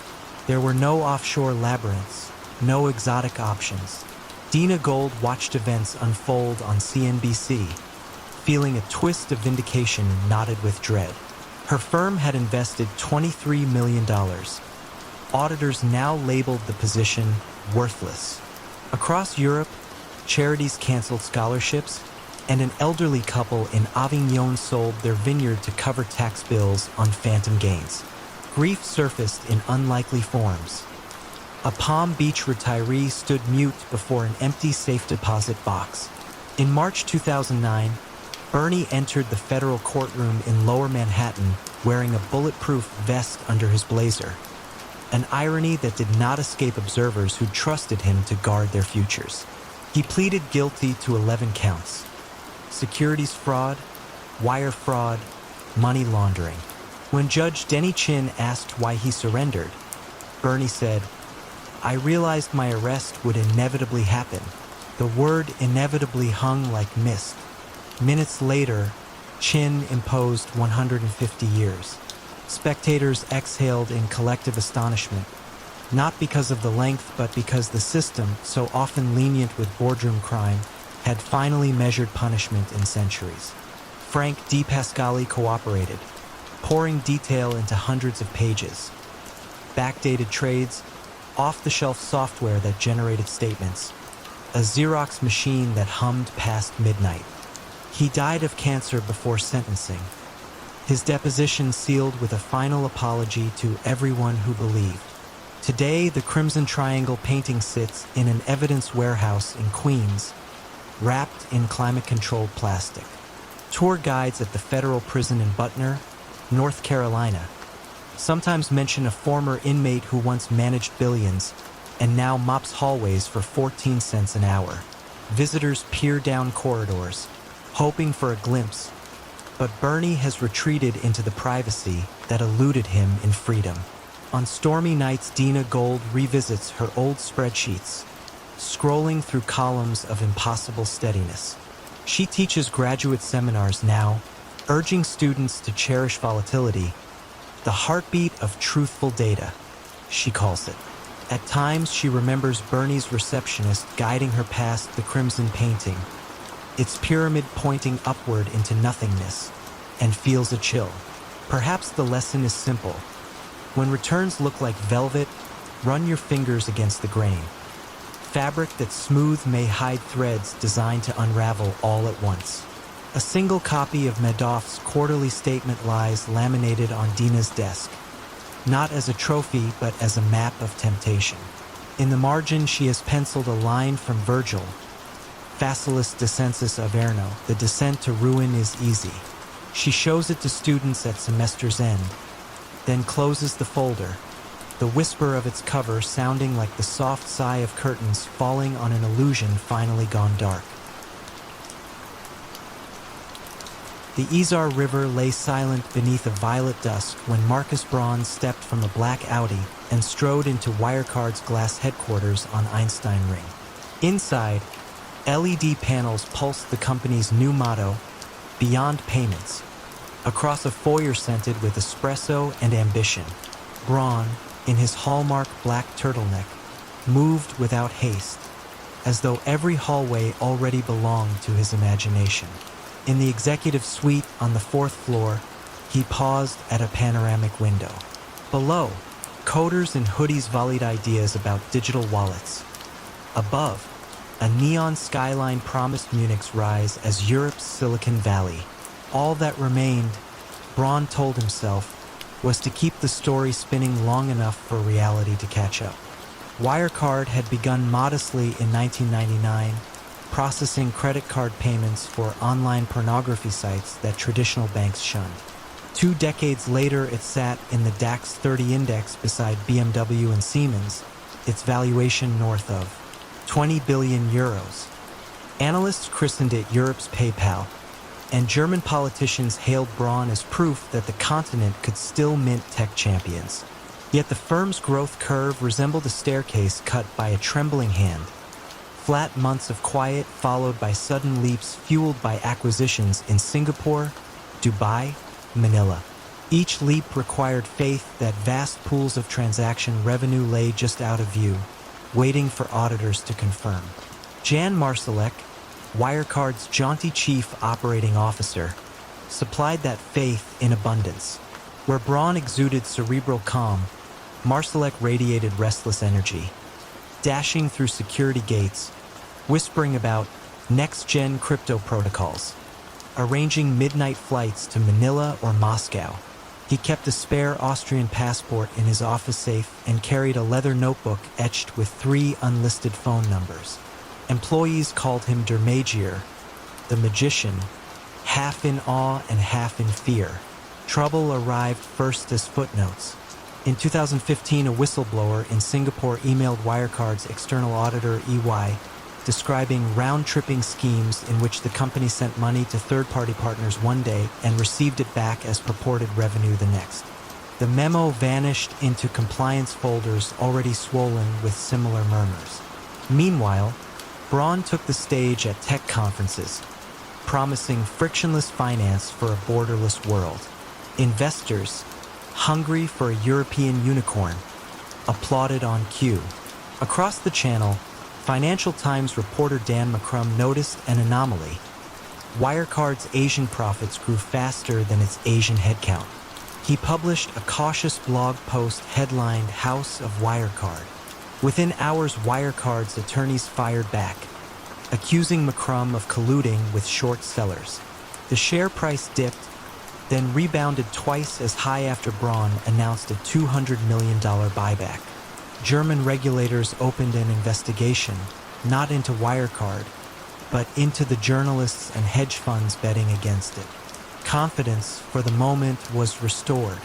Inside Einstein Ring, Marsalek hosted weekly war room huddles.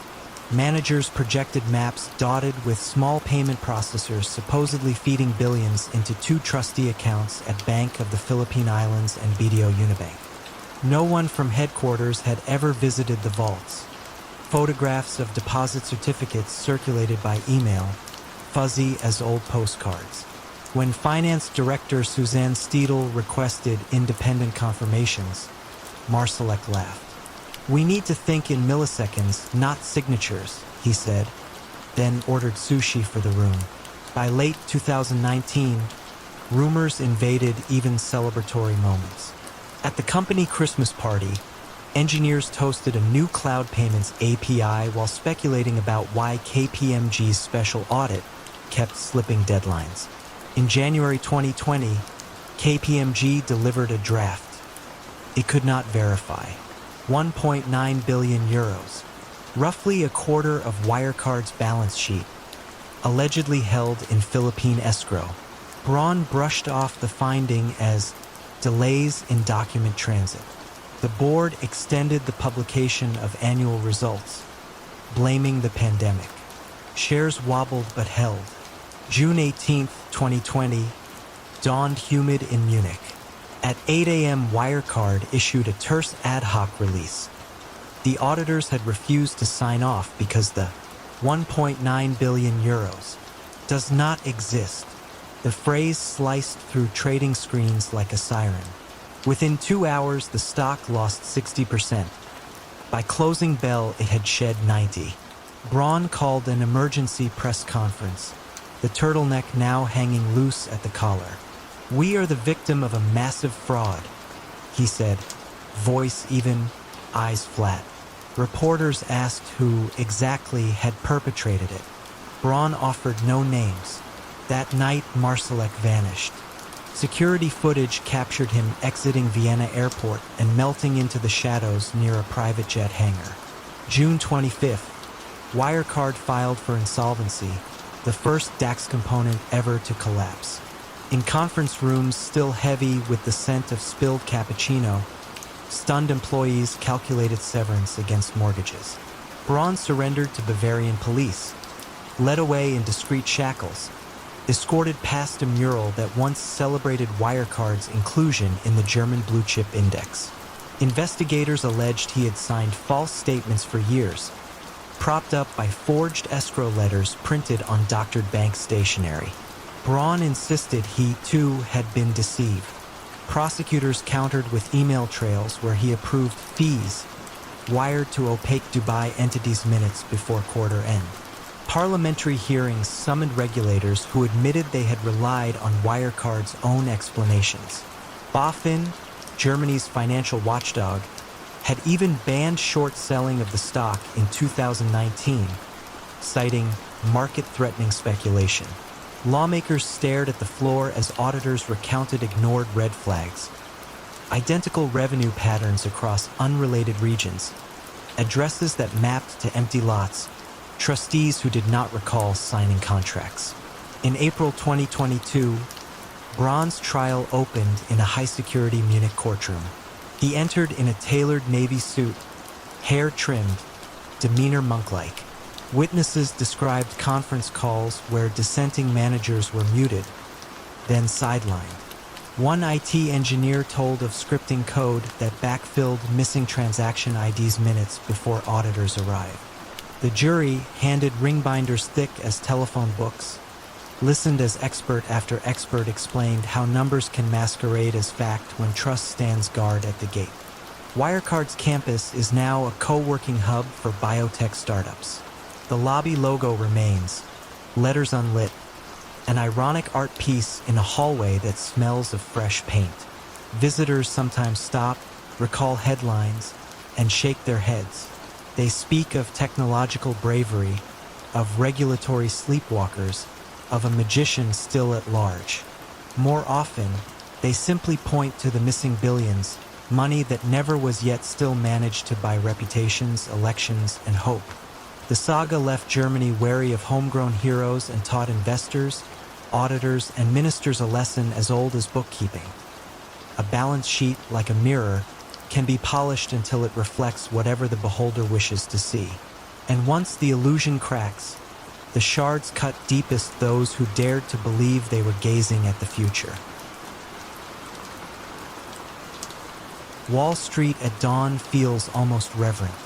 The cavernous streets echo with distant horns, and the mirrored exteriors of the towers blush pink before the trading day roars to life. High above Broad Street, on the 19th floor of the Galleon Group's headquarters, Raj Rajaratnam leaned back in a leather chair and watched the city unspool beneath him. He was not tall, but he filled a room with kinetic calm, the assurance of a man who turned money into more money almost by instinct. From Bangalore to MIT to the richest zip code in America, his had been a story of pure ascent. Now, in autumn 2007, he managed a $7 billion hedge fund empire and liked to remind visitors that he listened to markets the way others listen to jazz. He also listened to people, restless scientists at chip makers, junior bankers hungry for promotion, executives flirting with the idea of betrayal. To them, he offered precisely calibrated gifts: an introduction, a seat at a Knicks game, an envelope that whispered when set upon a desk. His staff called the network the mosaic. Each tiny shard of non-public truth, he said, formed a larger picture of where a stock would sprint next. The trades appeared prophetic. 1 week before a Silicon Valley firm unveiled record earnings, Galleon bought millions of shares. Hours before a pharmaceutical trial failed, the fund unloaded its position and quietly shorted the stock. Performance fees ballooned. Investors begged for allocation. To Raj, results were the measure of virtue. Legal, illegal. It's all noise, he once muttered to a trader after the closing bell. We play to win. Across the East River, in a drab Brooklyn office, Special Agent B.J. Kong sifted through phone logs obtained by subpoena. Kong had grown up in South Korea, where reverence for education ran deep. Now he pursued white-collar crime with the zeal of someone who still believed rules mattered. For months, he traced odd bursts of trading volume that preceded earnings announcements. Again and again, the trail curved back to Galleon. The pattern hinted at advanced knowledge, but patterns do not testify in court. Kong needed voices. By chance, a minor player cracked first. Room temperature coffee, 3 sleepless nights, and a reminder that perjury carried real time persuaded an anxious consultant named Anil to wear a wire. The next morning, he met Raj for breakfast at the Four Seasons, a sanctuary of hushed chandeliers and starched linen. Anil's heart jackhammered under his suit as he slid into the booth, the microphone taped behind his tie knot. Raj greeted him with easy smile and mango juice. They spoke in soft Tamil about family weddings, then pivoted toward Intel's upcoming quarter. Anil whispered the revenue number, 3 billion, up 9%, leaked from a cousin in finance. Raj nodded, eyes half closed, savoring the information like a sommelier breathing a rare Cabernet. Later that morning, Galleon snapped up call options worth $20 million. The recording landed on Agent Kang's desk with a satisfying thud. Now he had more than circumstantial ripples in the market. He had words, tone, intent. Still, he wanted a lattice, not a twig. Over the next year, he wired half a dozen insiders. An IBM salesman, a McKinsey partner, even a Wharton grad buried in Dell's investor relations team. One by one, they met Raj in back booths of midtown sushi bars, on park benches overlooking the Hudson, in rental cars stalled on suburban cul-de-sacs. Each time they whispered numbers, shipment delays, boardroom quarrels. Each time Raj murmured thanks and later moved millions like a pianist moving scales. Inside Galleon, the culture grew feverish. Analysts traded gossip the way athletes trade protein shakes, each desperate to feed the chief a tidbit that would light his eyes. Compliance memos, when they arrived, were treated as ritual theater. A risk officer once asked Raj whether an unfamiliar tip had been scrubbed. He chuckled, "Soap is for the dirty, my friend." By 2009, the financial crisis had gutted lesser funds, but Galleon posted double-digit returns. Raj hosted charity galas at Cipriani, spoke of immigrant grit, and donated laptops to inner-city schools. Yet a whisper of unease threaded through his evenings. He found himself studying faces, the junior trader who met his gaze a little too long, the receptionist who paused before patching through a call. Trust so easy to demand, so hard to grant.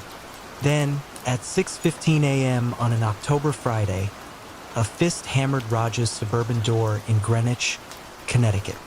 Federal agents swarmed past manicured hedges, their breath fogging in the dawn.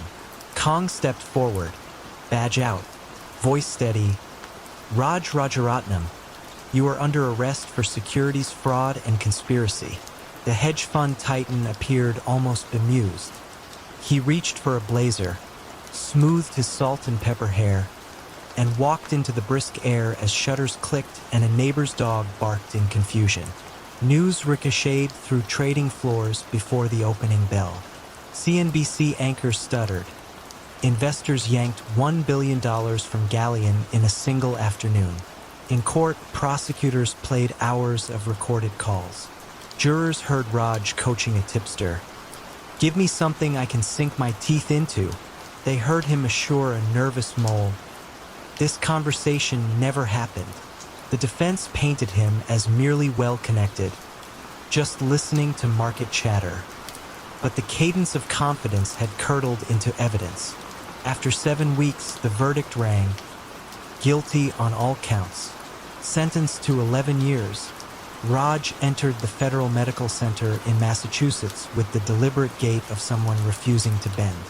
He took long walks on the track, studied prison-issue textbooks on philosophy, and told a reporter the experience was another data point. Meanwhile, Agent Kong accepted a plaque from the U.S. attorney, then moved on to the next case.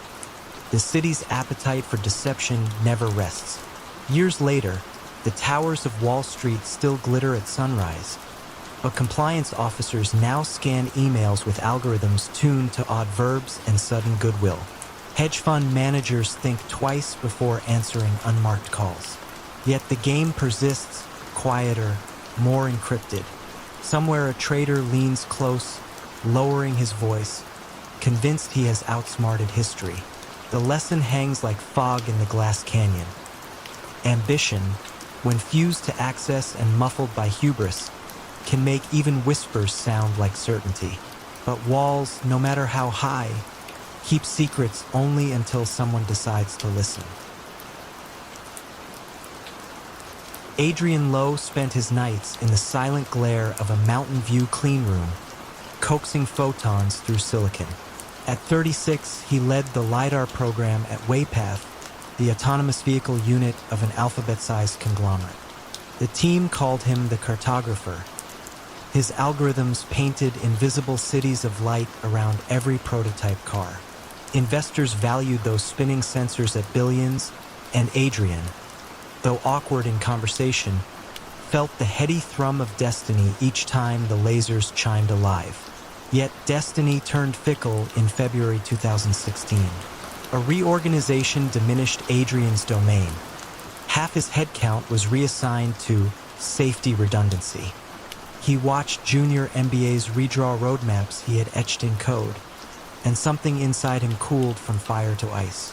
One drizzly evening, he connected a terabyte drive to the secure server, bypassed a flag with a line of command line Latin, and copied 14,000 files.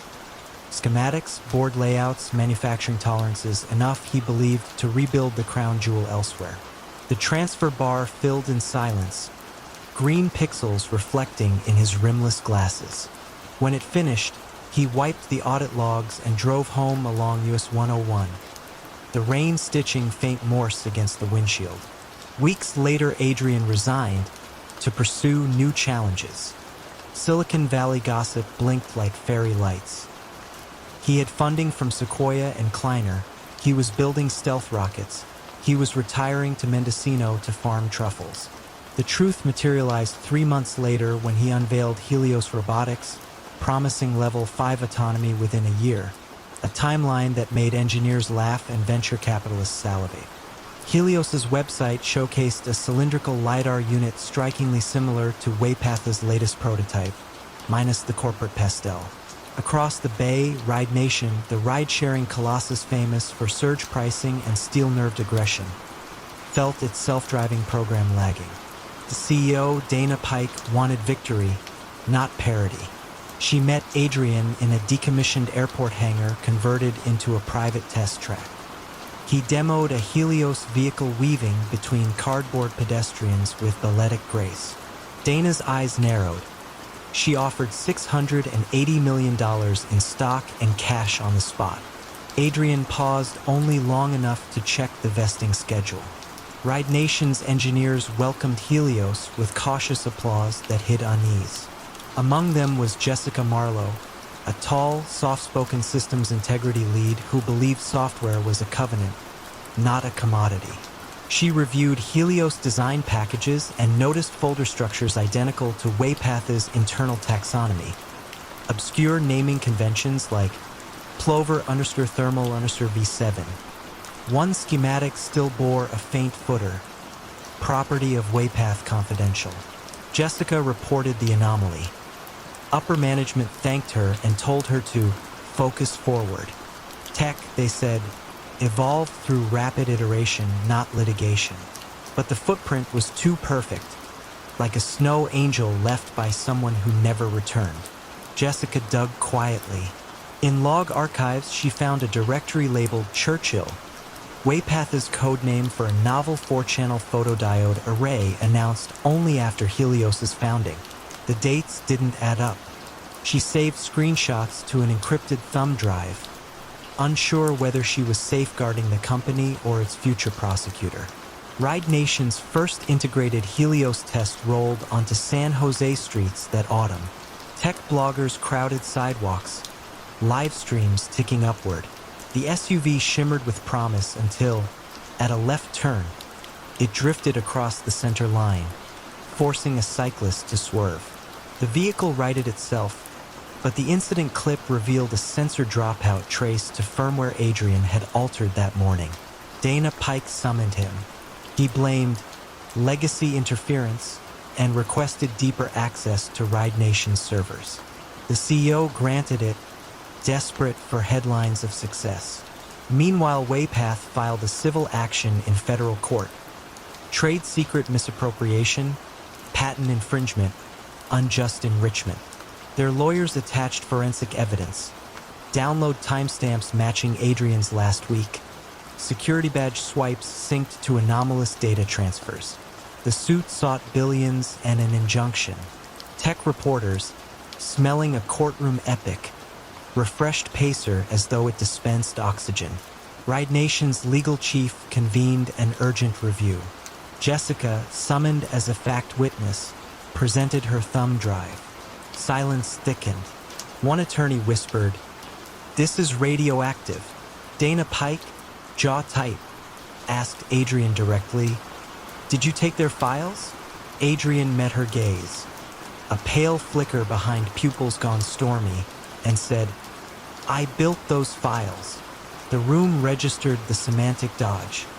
The law, however, rarely honors philosophy over packet headers. Negotiations with Waypath collapsed when an internal memo leaked describing Ride Nation's strategy as sidestep then steamroll. The judge fast-tracked discovery.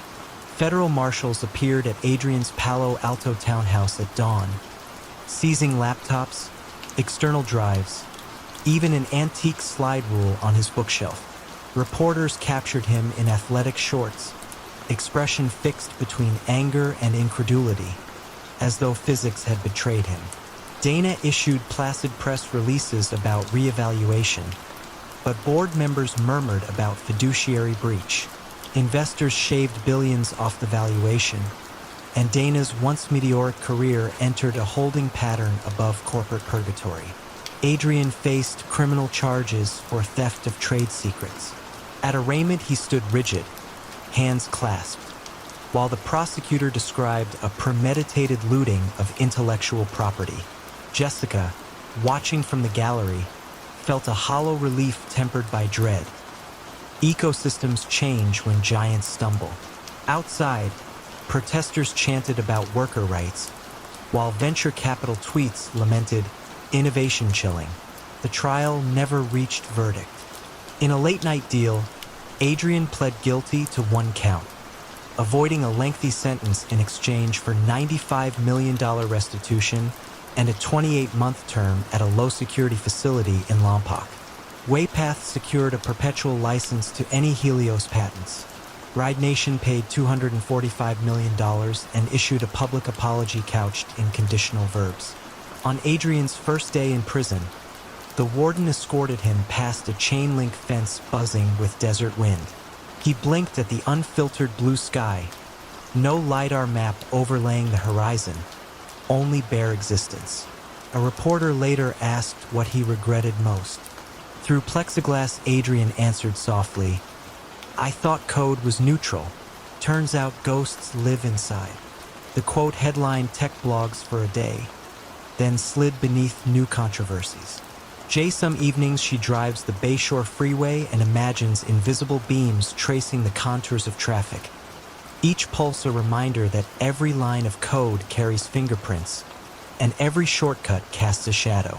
In Mountain View, the original Waypath sensor still spins atop updated cars. Its hum modest but persistent, like a truth-refused erasure.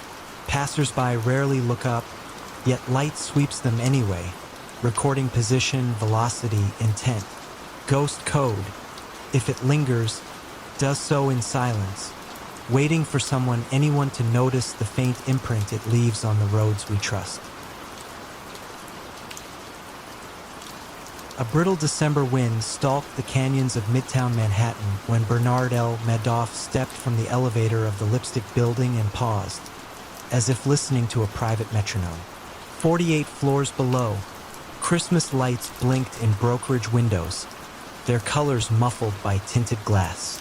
Madoff straightened his scarf, drifted toward his trading floor, and greeted clerks with a grandfatherly nod. No one watching that gentle procession could have guessed that, by nightfall, the most trusted name in long-term investing would be escorted away in handcuffs. For nearly half a century, the firm bearing Madoff's name had felt more club than company.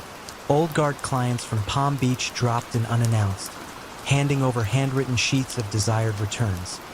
10% this year, 12 the next, while Bernie promised the impossible with the mild assurance of a man ordering tea. He had cultivated scarcity like a jeweler hoards flawless stones. New investors were told the fund was closed, then quietly admitted after months of ritual waiting. The resulting aura, part exclusivity, part mystery, hung over the operation like rare perfume. Up on the 17th floor, the investment advisory level few employees ever saw Madoff's right-hand man, Frank DiPascali, clicked through Excel prints of imaginary trades. Each line represented a phantom block of blue-chip shares supposedly bought and sold with uncanny precision. The transactions never touched real exchanges. They lived only on dotted matrix printouts, destined for client mailboxes and dinner party show and tell. When DiPascali finished, he filed the sheets in a manila cabinet marked Strategies and turned out the light. The room smelled faintly of toner, ink, and fear. Down in Florida, octogenarian philanthropist Carl Shapiro sat on the veranda of the Palm Beach Country Club sipping Darjeeling. He had known Bernie since the 1960s, had watched the younger man build a new class of electronic market making, and now entrusted him with hundreds of millions. Shapiro liked to say he slept better knowing Bernie's machines traded while he dreamed. If sleeplessness had begun to nibble at the edges of those dreams, Shapiro blamed age, not fraud. Back in New York, a single voice tried to break the spell. Harry Markopoulos, a quiet quant from Boston, had reverse-engineered Madoff's alleged split-strike conversion strategy and found the math cruelly impossible. For 9 years, he fed the Securities and Exchange Commission thick binders of warnings. Each binder ended in the same bureaucratic cul-de-sac. Too much prestige, too little proof, a reluctant shrug. Madoff's sponsors sat on the regulatory board itself. Conflict felt less like scandal than background hum. The real money, though, flowed from Europe. The Luxembourg Fund of Funds managers courted old Catalan textile families, then wired their fortunes across the Atlantic in discreet tranches. In London, charity treasurers burned after-hours oil rearranging portfolios so that a tasteful slice, never more than 15%, nestled with Madoff, lending humble British trusts the sparkle of Wall Street sophistication. These layers of continental intermediaries gave the scheme both scale and smoke screen. Every added custodian became another wall a curious accountant would have to climb. Yet entropy is patient. The summer of 2007 brought a tremor to credit markets, and suddenly redemption letters multiplied. Madoff met them at first with cordial formality, wiring cash in punctual knots, soothing nerves. But as autumn 2008 arrived with the collapse of Lehman Brothers, the net redemptions widened to a chasm. In conference rooms that smelled of espresso and tension, Bernie tallied the requests. $7 billion he did not have. The fund's checking account, always lean by design, held barely $200 million. On December 9th, he summoned his sons, Mark and Andrew, to the penthouse apartment overlooking the East River. They expected an update on the firm's shrinking market-making revenue. Instead, their father closed the door, lowered his voice, and uttered a phrase neither would forget. "It's all one big lie. For a moment, the apartment felt undecorated, stripped to concrete and steel. Then came the mechanical details: backdated trades, fake DDC numbers, shredded trade blotters, and at last the exhausted confession: "I'm finished." The Sons sought legal counsel, then contacted the Federal Bureau of Investigation. 48 hours later, Special Agent Ted Cassioppi climbed into the elevator at the Lipstick Building with a plainclothes partner. They found Bernie behind his desk, eyes steady, hands folded as though waiting for a notary. "We're here to ask you about your trading," Cassioppi said. Madoff answered with the resigned clarity of a man describing whether there is no trading. It's all one big Ponzi scheme. Outside, traffic lights cycled from red to green. Indifferent. News broke like a dam. Philanthropies canceled scholarship checks overnight. European funds suspended withdrawals. Penthouse lights blinked long past midnight across the Upper East Side as benefactors tried to recalculate shattered legacies. In Palm Beach, Carl Shapiro's teacup rattled against its saucer when the call came. 8 decades of discipline wiped out in the length of a voicemail. At the Boston offices of Harry Markopoulos, the phone finally fell silent, the fight abruptly won, the victory tasting of ash. In court, Madoff sat beneath fluorescent buzz, hands cuffed but posture still princely. Victims filed impact statements thick as telephone books. Some demanded an apology. Others preferred silence to the sound of his voice. When the judge pronounced a sentence of 150 years, the number felt less punitive than symbolic, a headstone for an era when trust itself had become a tradable commodity. Madoff rose, nodded slightly, and disappeared through a side door, leaving a hush more profound than outrage. Years later, analysts still searched the wreckage for moral heuristics. Greed, yes, but also belonging. Investors craved the comfort of an elder statesman, regulators the prestige of proximity, employees the warmth of unwavering routine. Madoff understood that the most resilient chains are forged not from secrecy but from shared flattery. By the time suspicion stirred, each link of that chain had grown too proud, too invested to bend. And so, in the clamoring winter of 2008, the velvet-lined net closed, quietly, elegantly, around everyone inside it. The offices of WirePay AG rose like brushed steel monoliths above a quiet industrial park on the edge of Munich. Every morning, employees stepped through glass doors etched with the company's slogan: trust, transact, transform, and felt as if they were entering the future. Digital payment volumes were doubling each year. The share price had climbed 12-fold in a decade, and the CEO, Marcus Braun, was hailed in talk show studios as Germany's answer to Silicon Valley. Investors loved the narrative. A homegrown fintech champion muscling past the lumbering old banks. At the center of the storm stood the elusive chief operating officer, Jan Marsalek, only 37, fond of Seville rose suits and sudden disappearances. One week he would be in Singapore, dazzling Asian venture funds with PowerPoint slides of colored arrows. The next he would surface in Cyprus or Dubai, whispering about encrypted wallets and unbanked millions. Colleagues spoke of him with a mix of envy and awe. "He knows everyone," they said, lowering their voices. "And everything." Across town, Benedict Schwartz, a financial reporter with slightly threadbare jackets and a talent for polite persistence, stared at a spreadsheet whose columns refused to add up.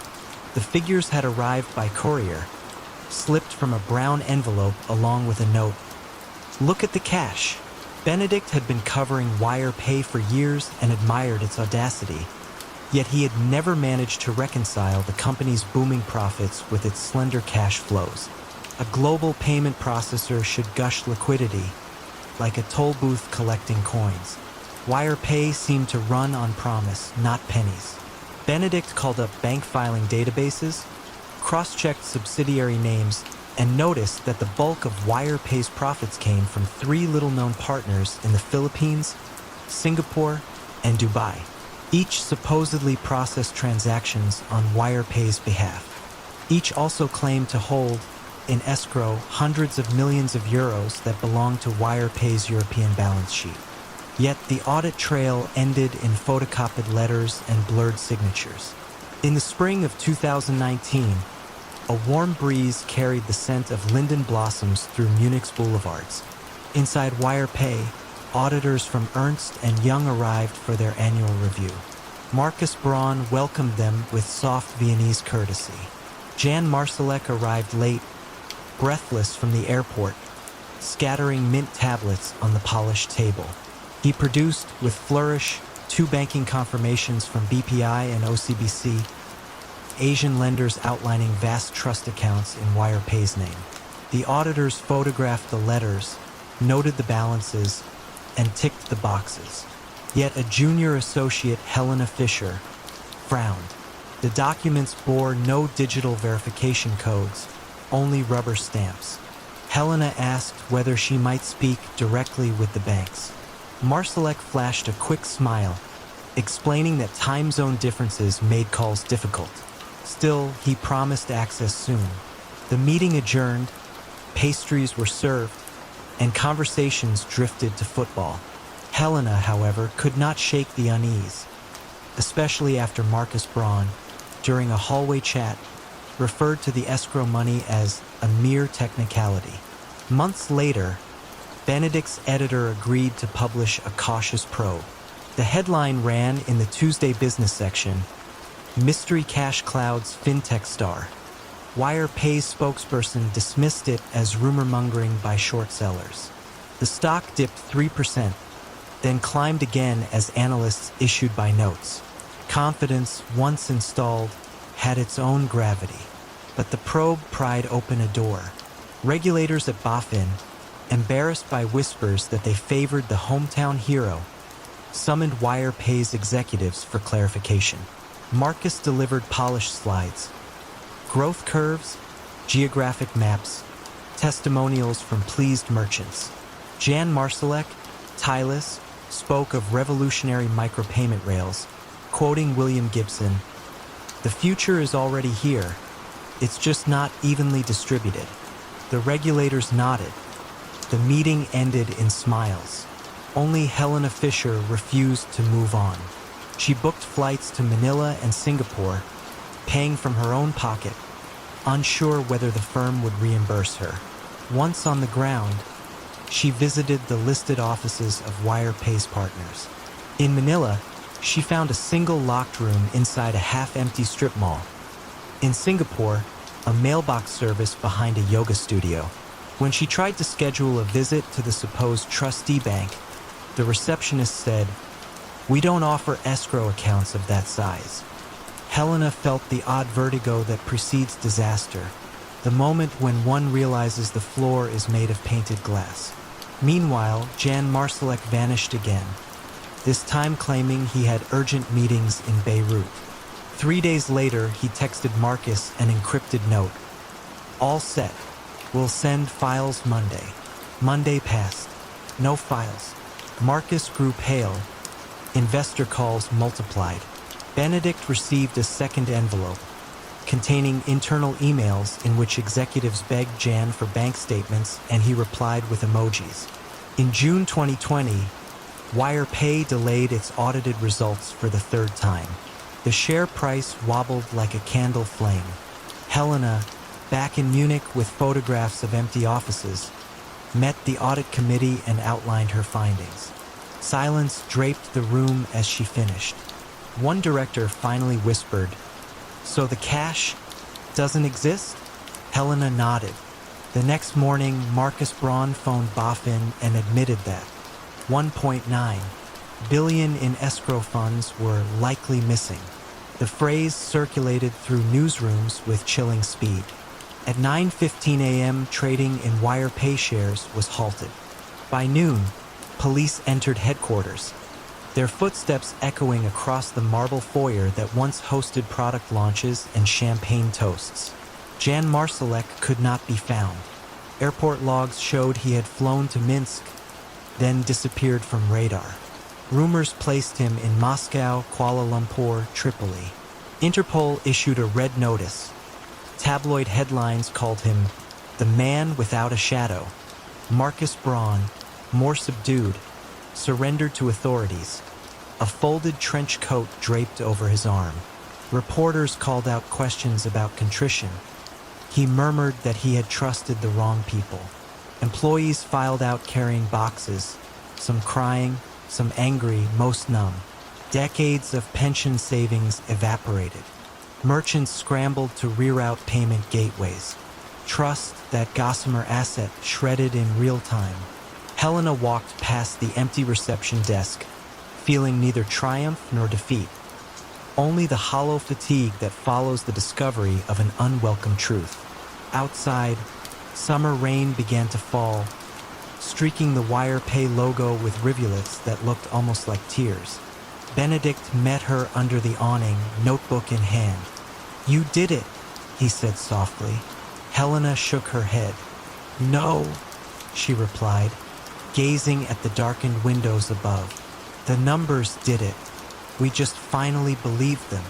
They stood there together, listening to the rain and to the distant wail of sirens converging on the headquarters that had once promised to transform the future, but succeeded only in erasing the present. Callisto Tanzi liked to say that milk was the most honest liquid on earth, white as a clean ledger.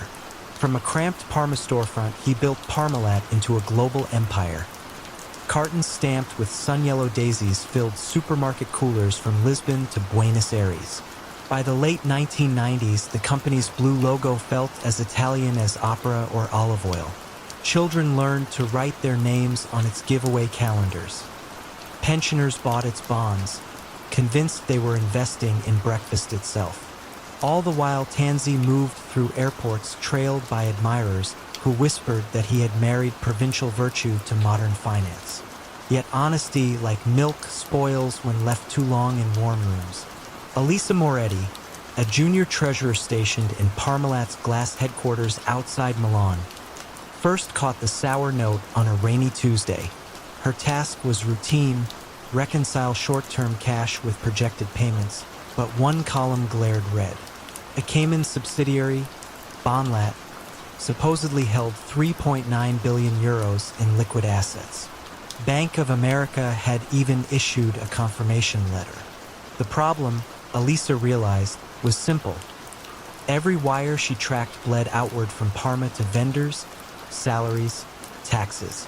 Nothing ever flowed back from Bonlat. For a treasury flush with billions, the main accounts looked oddly parched. She approached her supervisor, a genial man who shrugged. "Intercompany timing," he said. "The money comes home at quarter end." Elisa nodded, yet saved screenshots to a personal folder. She had been raised on a dairy farm. Faint smells changed her world. This one lingered. Above them, Tanzi presided with folksy calm, quoting Dante during board meetings and gifting journalists boxes of chocolate milk. He preferred loyalty to brilliance. Anyone asking hard questions found themselves transferred to distant subsidiaries or eased toward early retirement.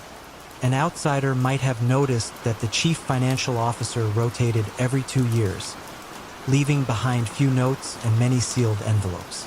The illusion began to wobble in 2001, when auditors at Grant Thornton requested original statements for the Bonlat account. Tanzi produced a crisp fax from the Cayman branch of Bank of America, complete with signatures and a seal. The auditors rubber-stamped it, perhaps dazzled by Parmalat's 7 billion euro revenue line. Had they bothered to phone the branch, a receptionist would have explained that no such account existed. No call was made. Far away in Genoa, financial journalist Marco Sartori prepared a Sunday column on Italian corporate debt. He noticed that Parmalat's leverage ratios were benign only because the famous Bonlat cash acted as ballast. A hunch tugged at him. Using contacts, Marco obtained bond prospectus footnotes referencing a mysterious credit-linked certificate issued by a small bank in Singapore. The instrument claimed to insure Parmalat against default on itself. Marco's editor killed the story, worrying about libel. Still, Marco kept digging, leaving voicemails with traders who had begun shorting the company's stock. Meanwhile, Tansy's empire expanded into football clubs, travel agencies, even mineral water. Each venture lacked synergy but provided fresh places to park debt. When banks balked, Tansy's finance team issued mini-bonds marketed to Italian grandmothers promised 9% sicuro. The interest was paid from new bonds, cream poured to hide foam. By late 2003, global credit tightened. Banks demanded proof of Parmalat's liquidity. Deloitte, the new auditor, insisted on a direct confirmation from Bank of America. This time, the fax machine stayed silent. Tansy's lieutenant, Fausto Tana, attempted a last resort. He instructed an employee to forge a PDF on Parmalat letterhead, attaching a doctored logo and a made-up phone number that rang to an empty office staffed by no one. The forgery was clumsy, a puddle disguised as a lake. Deloitte flagged the anomaly to Consub, Italy's market watchdog. Within 48 hours, trading in Parmalat shares was halted. Television crews camped outside headquarters, their floodlights revealing streaks of tension on employees' faces. Tansy called an emergency board meeting in a walnut-paneled conference room redolent of burnt espresso. He proposed selling the company's Brazilian dairy arm to raise cash. One director finally dared to ask, "Cash for what, exactly?" Silence answered.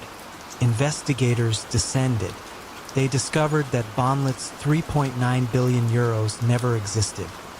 The confirmation letter was fictional. Parmalat, once hailed for liquidity, was in fact missing 14 billion euros, Europe's largest bankruptcy to date. Funds had traveled through a labyrinth of offshore entities, returning only as photocopies. Bondholders faced ruin. Farmers who supplied milk awaited payment that would never come. Elisa watched agents box up ledgers she had balanced for years. She felt no vindication, only a chill like walking through an empty barn at dusk. Tansy was arrested while hiding at his daughter's apartment, wearing a modest sweater that failed to soften the image of a patriarch undone. Cameras captured his weary quote, "I was the company was me." It sounded more confession than defense. At trial, prosecutors displayed a flowchart resembling spilled spaghetti. Shell companies feeding one another invoices for powdered milk that never shipped, advertising campaigns that never aired, profits that existed solely in press releases. Tana testified that Tansy ordered the fabrications to protect the dream. Tansy murmured about market pressure and patriotic duty. The judge, unimpressed, handed him an 8-year sentence, later extended after appeals. Parmalat's bankruptcy estate clawed back assets. Tuscan villas, paintings, a yacht named Blue Dream. Much evaporated. Small investors picketed in Turin holding empty milk cartons stamped with the word Traditai. Betrayed. The Italian government orchestrated a slimmed-down successor company, but the sun-yellow daisies no longer felt innocent. Years later, in a modest office in Bologna, Elisa audited logistics software for a startup that delivered groceries by bicycle. Sometimes she paused by the chilled section of supermarkets, staring at rows of cartons under new corporate stewardship. She still drank milk, but always checked the expiration date twice. Memory, she learned, curdles slower than dairy. On clear mornings, commuters driving past Parmalat's former HQ glimpsed the faded outline of the logo, sun-bleached but legible, a ghost brand haunting concrete. It whispers a caution older than finance. When something appears as pure as fresh milk, hold it to the light. Spoilage hides best in whiteness.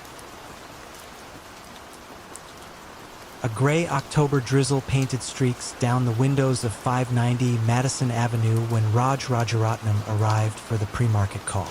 The founder of the Galleon Group moved with quiet heft, black overcoat, soft leather briefcase, no entourage. At 7:45 a.m., he settled into a trading pod ringed by Bloomberg terminals and greeted half a dozen portfolio managers with a curt nod. Inside Galleon's bullpen, murmurs eclipsed the tickers. Motorola guidance? Intel's inventory? Questions dangled like vines in a jungle thick with rumor. Rajaratnam's voice, low and unhurried, began reading from his notebook, each item introduced with the same modest preface. One of my guys heard. Within minutes, by orders rippled across tech names still cloaked in pre-earnings silence. Rajaratnam had built Galleon on 3 convictions. Information is the only raw material that depreciates by the second. Loyalty can be rented with 7-figure bonuses, and friendship, once monetized, becomes a pipeline. He cultivated consultants inside Silicon Valley fabs, Bangalore call centers, and New Jersey accounting suites, paying retainers disguised as research contracts. Their brief was simple: talk early, talk often, talk in code when necessary. Galleon, managing $7 billion, turned those crumbs of future knowledge into bread loaves of alpha that eclipsed competitors by whole percentage points. Across Midtown, on the 23rd floor of Morgan Stanley's headquarters, Anil Kumar refreshed his email, half distracted by the glow of a clandestine BlackBerry pinned beneath his desk. Kumar, a revered McKinsey partner, had once tutored Rajaratnam at Wharton and still addressed him, half-jokingly, as senior class monitor. Every few weeks Kumar forwarded a draft slide deck, pending acquisition synergies, unannounced cost cuts, then erased the sent file and closed his office door. The payments drifted back through a Singapore shell, disguised as business development consulting. Yet the edges of the network frayed where vanity rubbed against protocol. Danielle Cheesy, a brash blonde analyst at Newcastle Funds, boasted after hours that she could read CEOs like open books. She coaxed AMD executives over late-night mojitos, mined them for wafer yields, then passed the figures to Rajaratnam in cryptic midnight voicemails. Her bravado caught the ear of an SEC investigator reviewing suspicious trades around an earnings leak. A parallel FBI team, still smarting from the bare-knuckle lessons of the subprime meltdown, requested a wiretap warrant, rare territory for white-collar cases. Judge Richard Howell signed the order, and on a damp March morning agents clipped listening devices under Cheesy's office desk and inside Rajaratnam's personal line. The recordings began as a faint chorus, rustling papers, keyboard clacks, then sharpened into dialogues of startling candor. "You're good for 1 million shares by close?" Rajaratnam asked one voice. "We'll crush the street," the voice replied. Dates, ticker symbols, even expected cents per share danced across the static. Each word carried the dry crackle of inevitability. Analysts at the Bureau's wire room, more accustomed to mafia slang, listened in baffled silence as billions floated across conversations polite enough for a country club veranda. While tapes stacked up, Galleon's numbers sparkled. The flagship tech fund posted 11% in a quarter where the Nasdaq lay flat. Investors, from Scandinavian pensions to Dallas endowments, applauded Rajaratnam's deep dive research. He attended benefit galas wearing simple neckties, declining press interviews, cultivating the mystique of a man too focused to boast. Yet inside the firm, a junior trader named Adam Smith, no relation to The Economist, wondered aloud how their entry prices so often coincided with post-closing press releases. His mentor patted his shoulder. "Some people chase news, Adam. We just anticipate it." Late summer 2009, the Bureau decided the harvest was ripe. Before dawn on October 16th, 20 agents fanned out across Manhattan and the Jersey suburbs, radios hissing under the metallic scent of rain. At Rajaratnam's apartment on Sutton Place, the knock came loud enough to wake the East River gulls. He answered in a t-shirt emblazoned with the Sri Lankan cricket logo, eyes clear, as though he had expected punctual visitors. Handcuffs clicked. The hallway flashed with camera bulbs. A neighbor's Yorkshire Terrier barked useless protests. The arrest sent tremors through Wall Street's canyons. CNBC anchors stuttered over the phrase, hedge fund wiretap, a concept nearly oxymoronic to viewers who believed insider trading was an art too subtle for microphones. Galleon investors scrambled to redeem. Prime brokers tightened credit. By week's end, the once sovereign fund froze positions and posted a farewell notice on its website. We have determined it is in the best interests of our investors to wind down. In the federal courthouse on Pearl Street, prosecutors played snippets of tape calls. The jurors leaned forward as Rajaratnam asked Cheesy to confirm exact cents in IBM's forthcoming quarter. I need the whisper number, not the consensus. Defense counsel argued the language was industry banter, but each successive clip eroded plausibility. Anil Kumar took the stand wearing a charcoal suit 3 sizes too large, weight shed by remorse. His voice quavered as he recounted stuffing cash into Delhi hotel safes before boarding flights back to New York. Rajaratnam's conviction arrived on May 11, 2011, 14 counts, including conspiracy and securities fraud.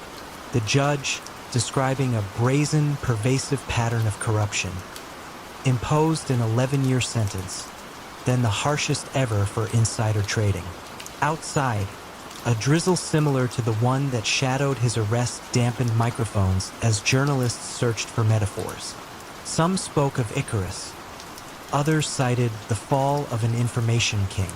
Galleon's trading floor now hosts a logistics startup. The pods remain, but the screens display shipping manifests instead of option chains.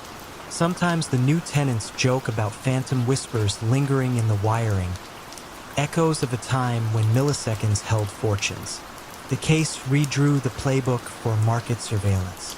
Hedge fund managers began attending compliance seminars, ears pricked like students after a fire drill. Research dinners once punctuated by knowing winks now ended with explicit reminders. Public domain only, please. The Bureau, emboldened, expanded wiretaps across other funds, treating mispriced knowledge as contraband rather than coincidence. Yet the human architecture of temptation endures. Information still flits along conference call margins, across golf greens, through encrypted chats. Ambition still asks whether a single sentence heard 3 hours early is really a crime or merely a head start. Rajaratnam's story lingers as a cautionary echo, proof that in the densest thickets of capital, whispers can amplify into roars loud enough for even the most jaded investigator to hear, if only someone thinks to listen.